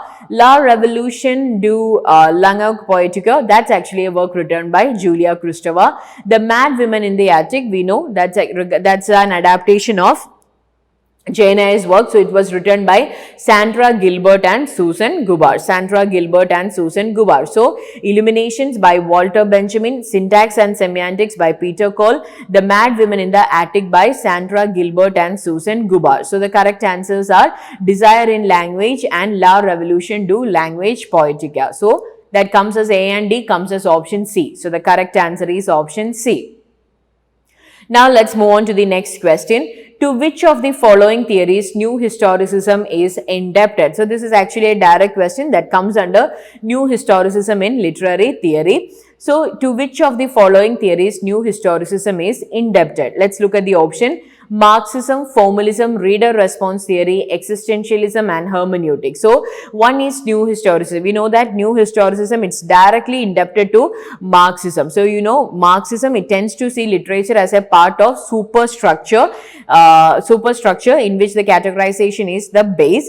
So here New historicists, they tend to take a more nuanced view of this superstructure part of this literature, seeing is not exclusively as a class related, but throughout this extending throughout the society, and this was influenced by Michel Foucault. And then we can say that New Historicism is also indebted to reader response theory. Okay, because according to New Historicism, every history is a text and every text is a history. So the correct answer is option A and C. A and C comes as option A. So the correct answer is option A.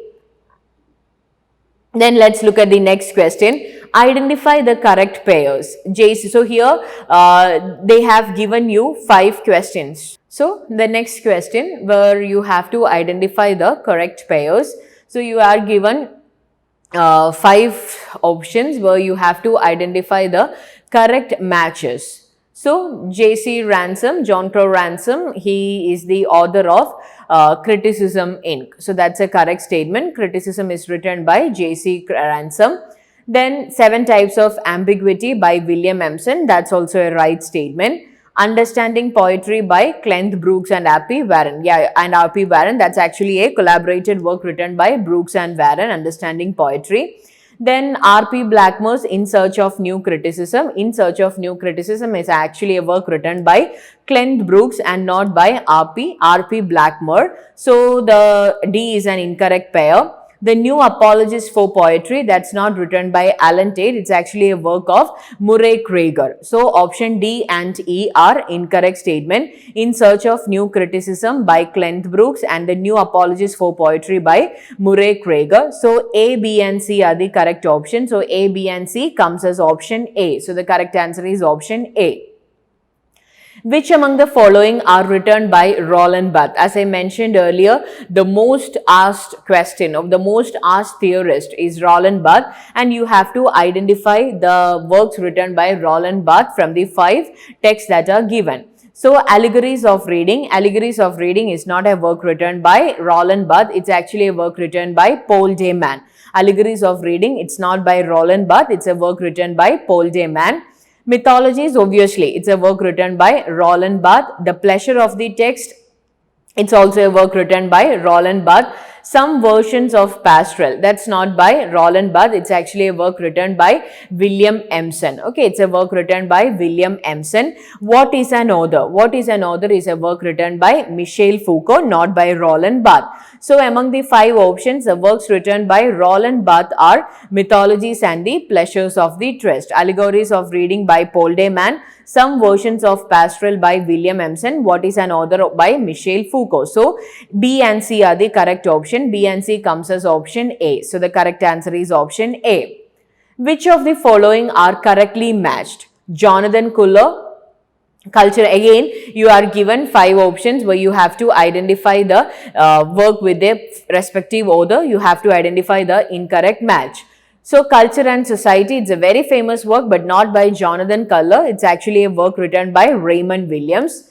Literary Theory, a very short introduction. This is a work written by Jonathan Culler. So, here they have given the vice versa option. So, Culture and Society by Raymond Williams. Literary Theory, a very short introduction by Jonathan Culler.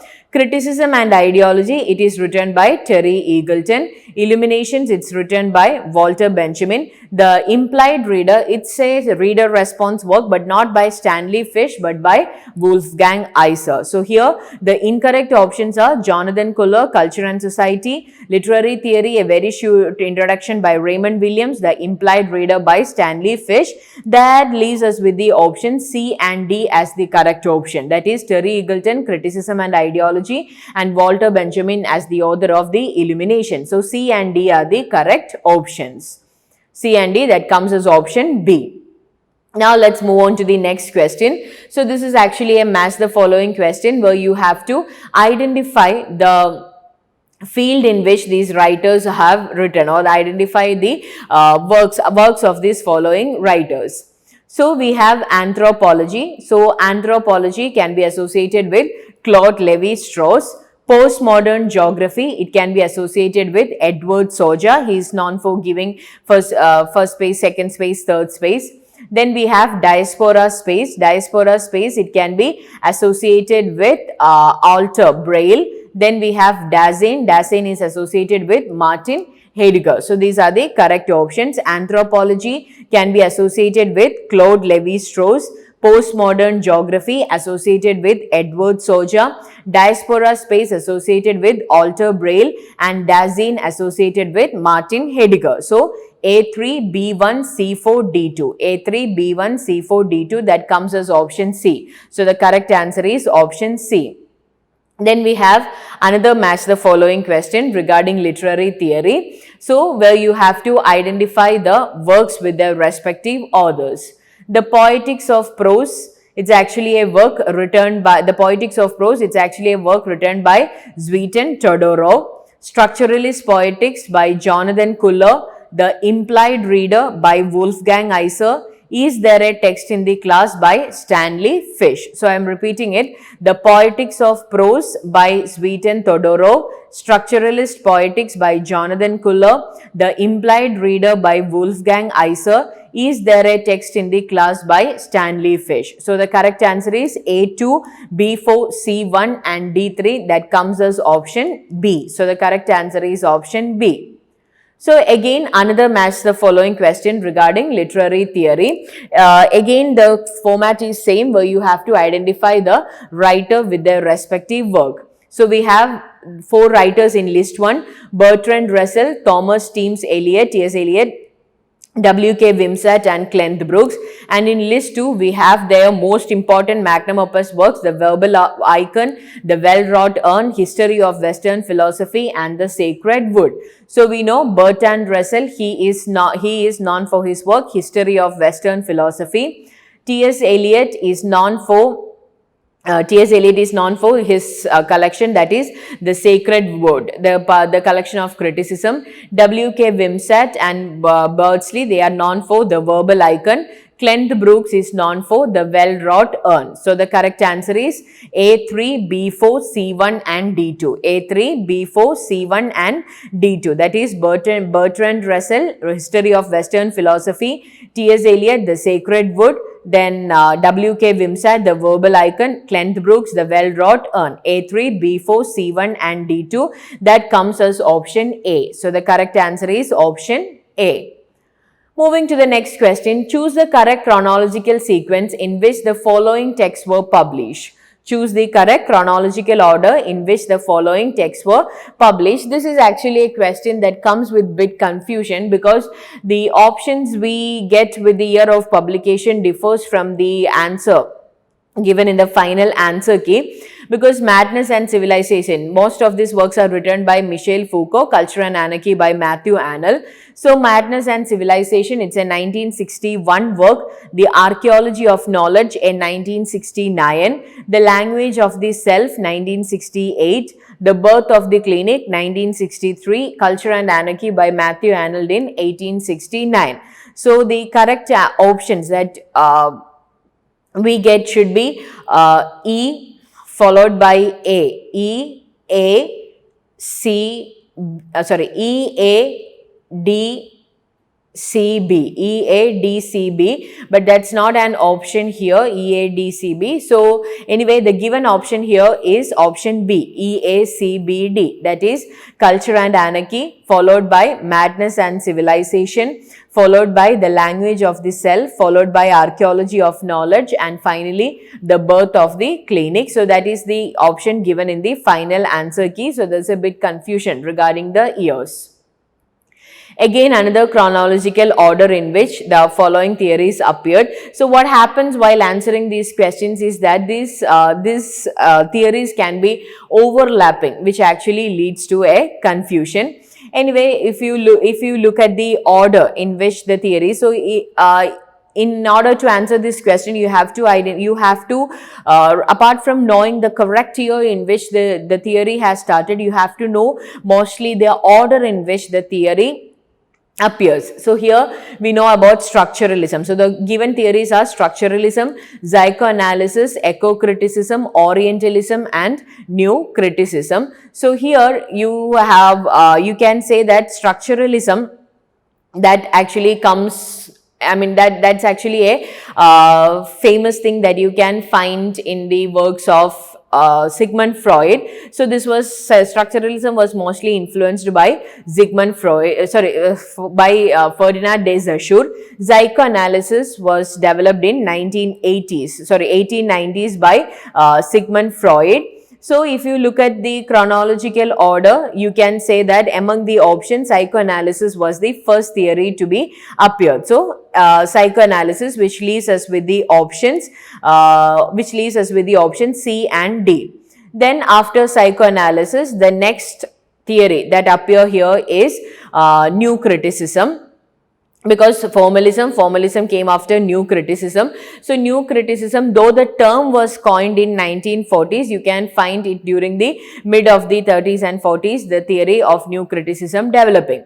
Then as an option we have, so again that leaves us with the option C and D. Then comes a confusion where you have to identify whether Orientalism, whether it is the Orientalism or structuralism that comes first, Orientalism or structuralism. So we have to say the correct answer is option A, that is structuralism, because structuralism, as I said earlier, it was influenced by Ferdinand de Saussure and his works were published during 1916. So we have to say that structuralism appeared during the mid of the 20th century. And then we have we have B, E and A as the appearing order.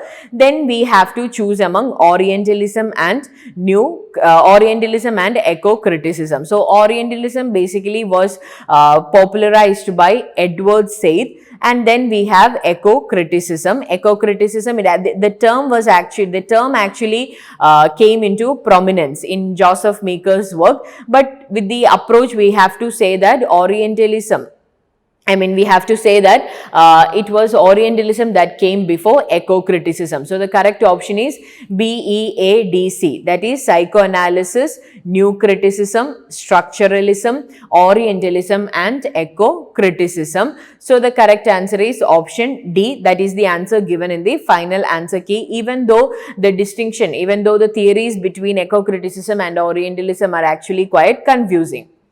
So now let's look at another chronological question that was asked from literary theory, where you have to identify the year of publications of the 5 greatest works that comes under literary theory. So structuralistic poetics is actually a 1975 book of theory by Jonathan Culler. Okay, so structuralist poetics, it's written by Jonathan Culler.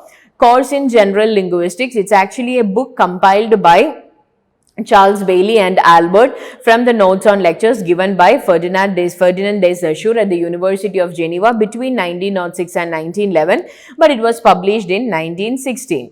Then we have The Pursuit of Science. The Pursuit of Science is again another work written by Jonathan Culler, which was published in 1981. The Pleasure of the Text by Roland Barthes in 1973. The Implied Reader by Wolfgang Iser in 1974. So if you look at the options, you will get Course in General Linguistics 1916. Then, Course in General Linguistics 1916. The Pleasure of the Text 1973. Then we have The Implied Reader 1974.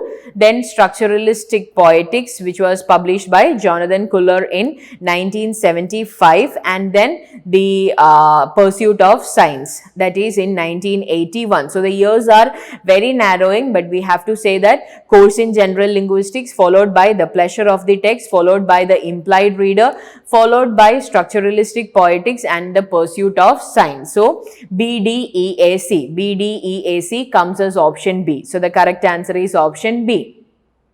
Next is a statement question regarding literary theory, which comes under feminism or queer studies. Human bodies, like those of other living organisms, are only sexed from a particular narrow perspectives. Human bodies, like those of other living organisms, are only sexed from a particular narrow perspective. Most of the reproductions that we undertake in our lifetimes has nothing to do with sex. So here, if you look at both the statements, this is regarding queer studies or gender studies. So both the statements are true. So that is both statement 1 and statement 2 are true. That is option A as the correct answer. So these were the questions that were asked from literary theory, and we know that when NTA has revised the syllabus, there was actually a shift in the perspective, or there was actually a new syllabus that was added to new topic that was added to the syllabus, which was taken from literary theory, that is cultural studies. And in this particular exam, you can also find some direct questions that were asked from cultural studies. So now let's look at the questions that were asked from cultural studies. Who among the following were revaluing the masses as sources and subjects of literature? Who among the following were revaluing the masses as sources and subjects of literature? So the correct options are Richard Hogarth, Raymond Williams, Penny Summerfield and Gillian Rose, Rachel Alsop and Catherine Belsey, John Cook and Marilyn Deegan. So with the options, we know the correct answer is Richard Hogarth and Raymond Williams. So the correct answer is option A, Richard Hogarth and Raymond Williams. The next question, to who is the term thick description attributed? To whom is the term thick description attributed? So thick description is actually a description of human social action that describes not just physical behaviors but their context as interpreted by the actor, so it can be better understood by an outsider. So you have to evaluate the context in which the particular social action happens. So the term, it was first introduced by a 20th century philosopher, that is Gilbert Ryle, but the predominant sense in which it is used today was developed by an anthropologist, that is Clifford Geertz. Okay, Clifford Geertz, in his work The Interpretations of Culture, which was published in 1973, to characterize his own method of doing ethnography. So the correct answer is option B, Clifford Geertz. The term thick description is attributed to Clifford Geertz. Then the subject matter of cultural studies as it emerged as a proto-discipline in the 1960s was predominantly exploration of. The subject matter of cultural studies as it emerged as a proto-discipline in the 1960s was predominantly exploration of high culture, popular culture, subaltern history and contemporary politics. High culture, popular culture, subaltern history and contemporary politics. Okay, the subject matter of cultural studies, it emerged as a proto-discipline in 1960s. It was the exploration of popular culture. So, popular culture, you know, it's generally recognized by members of a society as a set of practices or beliefs or objects that are dominant or prevalent in a society. So, cultural studies, it emerged as a proto-discipline during the exploration of popular culture. So, the correct answer is option B. Again, another question from cultural studies. What does the abbreviated term cultural CCCS stand for in the context of cultural studies? So, we know that CCCS, that is the Center for Contemporary Cultural Studies. The Center for Contemporary Cultural Studies, it was actually a research center at the University of Birmingham in England. It was founded in 1964 by Stuart Hall and Richard Hogarth. So, what does the abbreviated term CCCS stand for in the context of cultural studies? It is the Center for Contemporary Cultural Studies. So, that comes as option C. So, the correct answer is option C. Moving to the next question. According to Stuart Hall, the concept of dash played a seminal role in cultural studies. According to Stuart Hall, the concept of dash played a seminal role in cultural studies. Interpellation, dispositive, hegemony and society. So, according to Stuart Hall, we have to say the concept of hegemony played an important role in cultural studies. So, we know about hegemony popularized by Antonio Gramsci. It's a dominance of one group over the other, often supported by a legitimizing ideology, ideas or norms. So, the correct answer is hegemony. Hegemony plays an important role in cultural studies according to Stuart Hall. So, hegemony comes as option C. So, the correct answer is option C. Moving to the next question. The book Political Shakespeare, Essays in Cultural Materialism was jointly edited by. The book Political Shakespeare, Essays in Cultural Materialism, it was jointly edited by Alan Sinfield and Jonathan Dollimore. So, these are all direct questions because the work is famous, these writers are famous. So, Alan Sinfield and Jonathan Dollimore. The Political Shakespeare, Essays in Cultural Materialism, it's a collaborated work of Alan Sinfield and Jonathan Dollimore, which comes as option B. So, the correct answer is option B.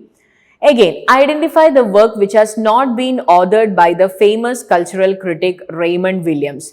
Identify the work which has not been authored by Raymond Williams. So, Raymond Williams is the most seminal personality or seminal critic and writer when it comes to cultural studies. So, you are given 4 options where you have to identify the work not written by Raymond Williams. Okay, so The Country and the City, it's written by Raymond Williams. Culture and Society by Williams. Modern Tragedy is also written by Raymond Williams.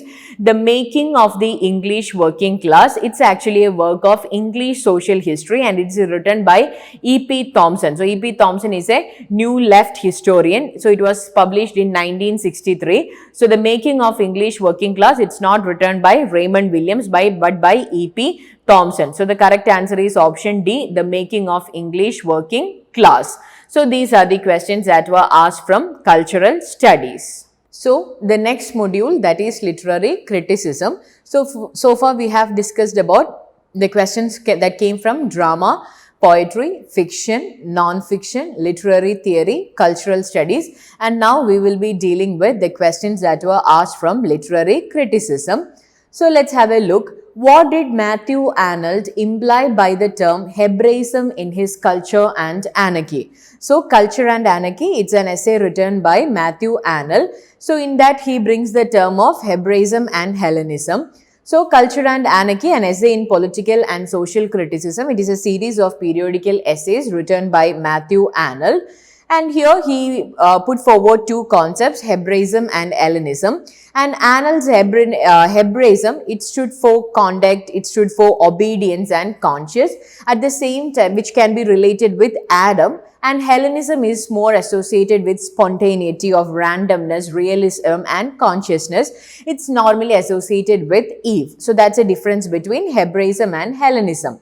So he implied by the term Hebraism that a moral education. So the importance of moral education that could change you from Hellenism to Hebraism. So what did Matthew Arnold imply by the term Hebraism in his Culture and Anarchy is the moral education. So moral education comes as option A. So the correct answer is option A. In an essay on criticism, Pope. So here essay on criticism, it's a verse criticism written by Alexander Pope. So here he has there are 5 statements given where you have to identify what exactly concludes or what exactly sums up this essay on criticism. It analyzes the causes of faulty criticism and praises the great critics of the past. Analyzes the causes of faulty criticism and praises the great critics of the past. That's actually a correct statement, because we know that essay on criticism, this was actually, it speaks about what bad critics are and how faulty criticism affects literature and writers. Analyzes the causes of faulty criticism and characterizes the good critic. That is also something that he does in essay on criticism. Analyzes the structure of a good essay and praises the great critics of the past. That is an incorrect statement. Analyzes the structure of a good essay. That's also an incorrect statement. What he says about the causes of faulty criticism and the great critics, and also he characterizes the good critics. Analyzes the merits of poetry of Wordsworth and praises. Obviously, that's an incorrect statement because Alexander Pope comes an age before William Wordsworth. So, A and B are the correct statements. A and B comes as option A. So, the correct answer is option A. Next is a match the following question, where in list 1 you are given the names of 4 critics and in list 2 you are given the names of their respective critical works, and you have to match list 1 with list 2. So in list 1 we have Plato, Aristotle, P.B. Shelley and Philip Sidney. In list 2 we have rhetoric, symposium, apology of poetry and defense of poetry. So if you look at the previous year questions of literary criticism, you can find that there were numerous questions that were asked regarding the critical works of Shelley and Sidney, because they sound similar. So apology for poetry and defense of poetry. So if you look at the options, we can find Plato. Plato is the author of Symposium. Aristotle is the author of Rhetoric. P.B. Shelley is the author of Defense of Poetry, and Philip Sidney is the author of Apology for Poetry. So we can say that A matches with 2, B matches with 1, C matches with 4 and D matches with option 3, and A2, B1, C4, D3 comes as option D. So the correct answer is option D. Now again another match the following question, where in list 1 you are given 4 concepts regarding literary criticism, and in list 2 you are given the names of 4 critics who can be associated with these concepts. Okay, so in list 1 we have negative capability, sweetness and light, esemplastic, dissociation of sensibility. In list 2 we have Matthew Arnold, Samuel Taylor Coleridge, T.S. Eliot and John Keats. So negative capability, we know negative capability, it can be associated with John Keats, because John Keats coined the term in an essay written by him to Macaulay. So negative capability by John Keats. Sweetness and light. Sweetness and light is actually a concept developed by Matthew Arnold in his work Culture and Anarchy. And then we have esemplastic. Esemplastic is actually a qualitative adjective which Coleridge claimed to have invented. So esemplastic, it can be associated with Samuel Taylor Coleridge. And dissociation of sensibility, it was first used in an essay by T.S. Eliot in the Metaphysical Poets. So negative capability, John Keats. Sweetness and light, Matthew Arnold. Esemplastic, Samuel Taylor Coleridge. Dissociation of sensibility, T.S. Eliot. A4, B1, C2, D3, that comes as option D. So the correct answer is option D. So these are the questions that were asked from literary criticism. So now moving to the next module, we have language theories and pedagogy. Language theories and pedagogy. So here in language theories and pedagogy, we have this question, second language is, where you have to identify the most appropriate definition for second language. The language second in importance in terms of the use of language by a learner. That's an incorrect statement. The language used by a second generation learner. That's also incorrect. Any language other than the learner's native language or mother tongue. That is actually a correct definition of second language. A second language or L2, it's actually a language spoken by the speaker in addition to the speaker's first language or L1. So a second language, it might be a neighboring language, another language of the speaker's home country, or a foreign language. So a speaker's dominant language, that is a language used by the speaker or the language in which he is most comfortable with, is not necessarily the speaker's first language. Then the language which is learner's native language but not the mother tongue. That's also an incorrect statement. So second language is any language other than learner's native language or mother tongue, which comes as option C. So the correct answer is option C. Next one, when a learner's second language learning system seems to freeze or get stuck at some more or less deviant stage, that phenomena is known as. When a learner's second language learning system seems to freeze or get stuck at some more or less deviant stage, that phenomena is known as freezer, fossilization, language learning blockade, language scaffolding. Here the correct answer is fossilization. So fossilization refers to the process in which incorrect language becomes an habit, okay, and cannot easily be corrected. So many advanced level learners who have Spanish as their first language do not distinguish the difference between he or she. Okay, similarly, a learner's second language learning seems to freeze or get stuck at some deviant stage. That phenomena is known as fossilization. So the correct answer is option B. Then we have integrative motivation. Integrative motivation refers to language learning for immediate goals, language learning for practical goals, language learning for personal growth and cultural enrichment. So here the correct answer is language learning for personal growth and cultural enrichment. So integrative motivation, it occurs once a learner tries to, or when he has a desire to integrate himself or herself with the culture of the L2 group. So it characterizes the students who study an L2 because of their interest in the values and cultural issues of this L2 target community. So that is integrative motivation. So language learning for personal growth and cultural enrichment. That is what is called as integrative motivation. So the correct answer is option C.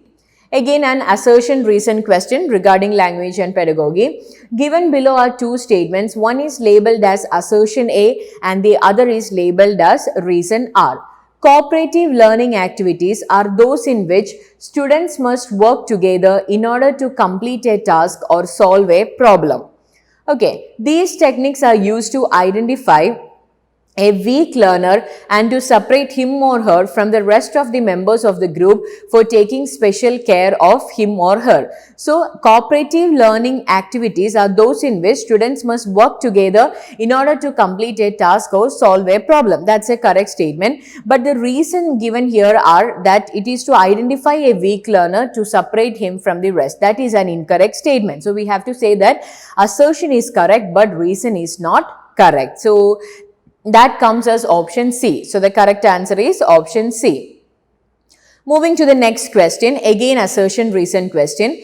Given below are two statements. One is labeled as assertion A and the other is labeled as reason R. Assertion: in second language learning in the same classroom setting, some students progress rapidly through the initial stages of learning a new language while others struggle, making very slow progress. In second language learning, in the same classroom setting, some students progress rapidly through the initial stages of learning a new language while others struggle, making very slow progress. That's a correct statement. Some learners never achieve native-like command of a second language. That's an incorrect statement. So, assertion A and R are correct, but R is not the correct explanation of A. So that comes as option B. So the correct answer here, so both the statements are correct, but the reasoning is not perfect. So A and R are correct, but R is not the correct explanation of B. That is comes as option B. So now that these are the questions that were asked from language and pedagogy. Now moving on, let's look at the questions that were asked from English in India. As I said earlier, English in India was also a new module added when NTA revised the syllabus. So from ever since you can expect 2 to 5 questions from English in India. Here there were 2 questions that were asked.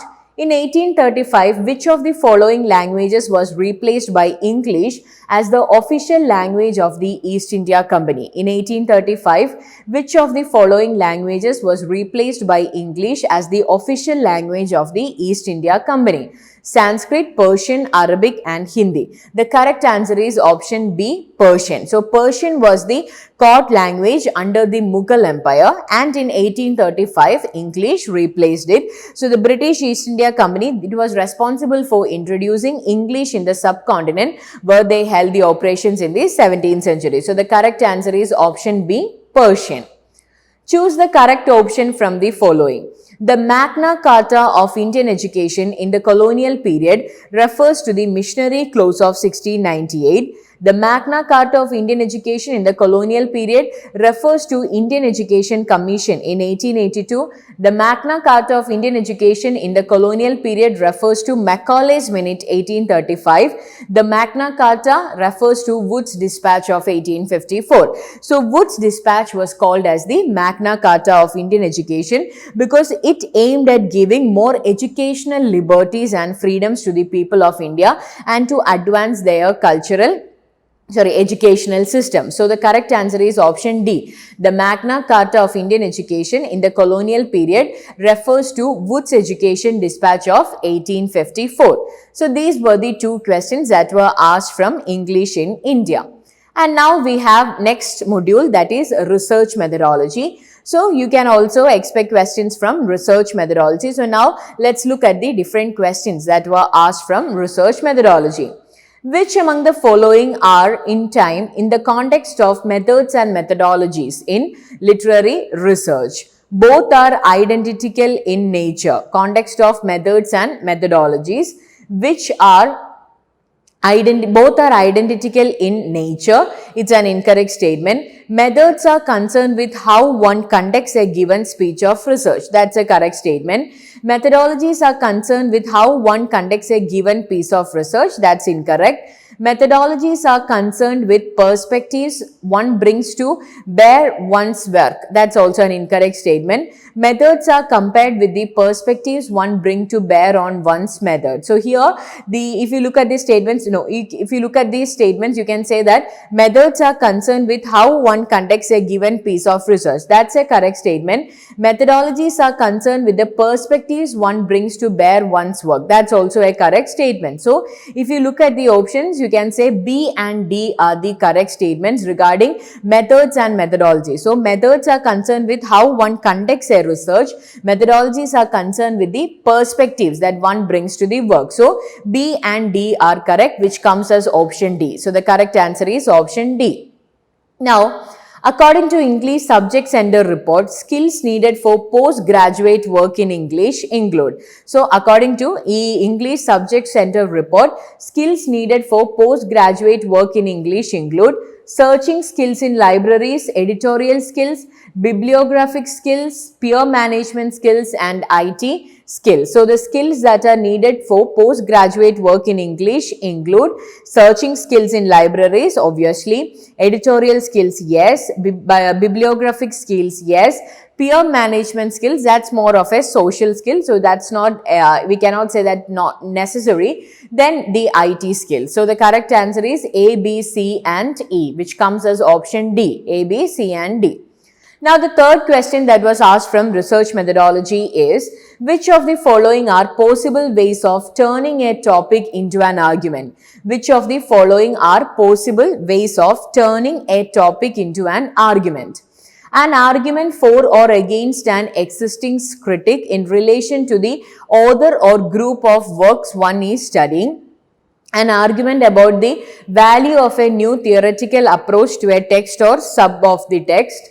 An argument about some historical or historical aspect of literature. An argument showing how a particular theme or concept is not at all related to a group of text.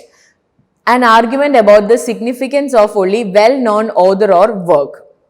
Okay, so which of the following are possible ways of turning a topic into an argument? An argument for or against an existing critic in relation to the author or group of works one is studying. That's a correct statement. An argument about the value of a new theoretical approach to a text or set of texts. That's also correct. An argument about some historical or historical aspect of literature. That's an incorrect statement. So that's a correct statement. And an argument showing how a particular theme or concept is not at all related to a group of texts. That's an incorrect statement. And an argument about the significance of only well-known author or work. That's also, we cannot turn a topic as an argument. So A, B and C are the correct options. So A, B and C comes as option A. Okay, so that's the thing. So these were the major questions that were asked in December 2022 exam. So now we have the last 10 questions, that is from reading comprehension. So regarding reading comprehension, the first one was from a poem. So this is actually a poem poem written by Philip Larkin. So if you want to read the poem, you can pause the video and then read the poem and then try to answer the questions. It will make more sense. So let's read the questions.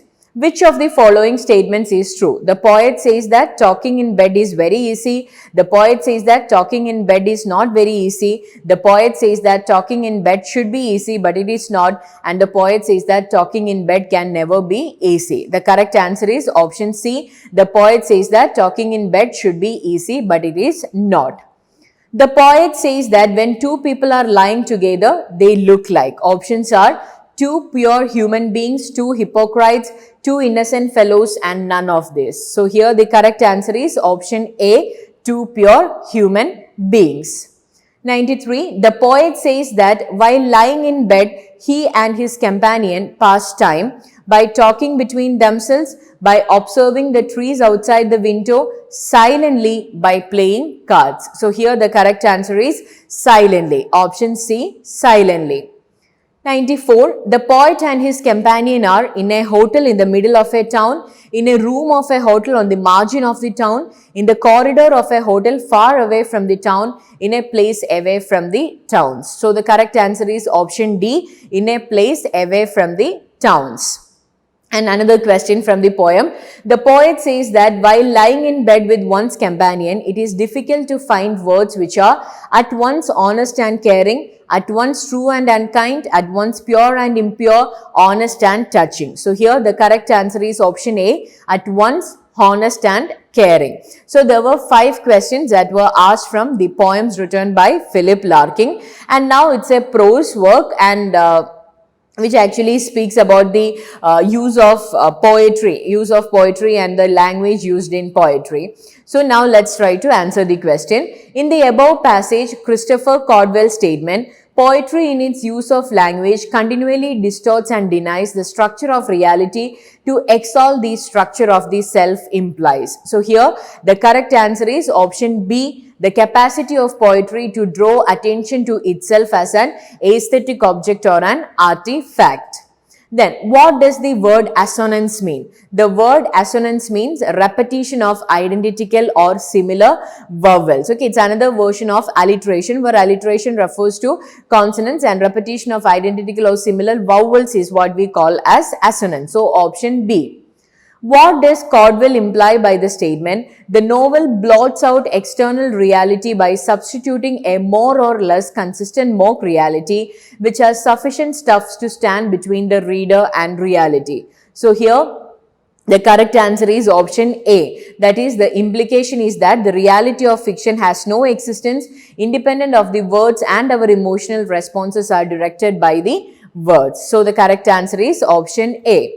What do you understand by mock reality in the context of the usage in above passage? What do you understand by mock reality? So, mock reality is the reality contrived into existence by novelists through strategic use of words. So, the correct answer is option A, the reality contrived into existence by novelists through strategic use of words. And finally, the last question from the passage.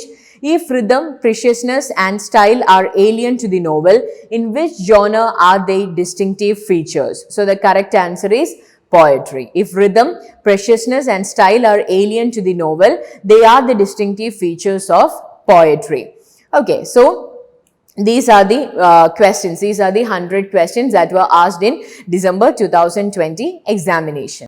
So, we dealt with the 100 questions that were asked for Shift 1 examination of December 2022 NTA UGC Net English examination.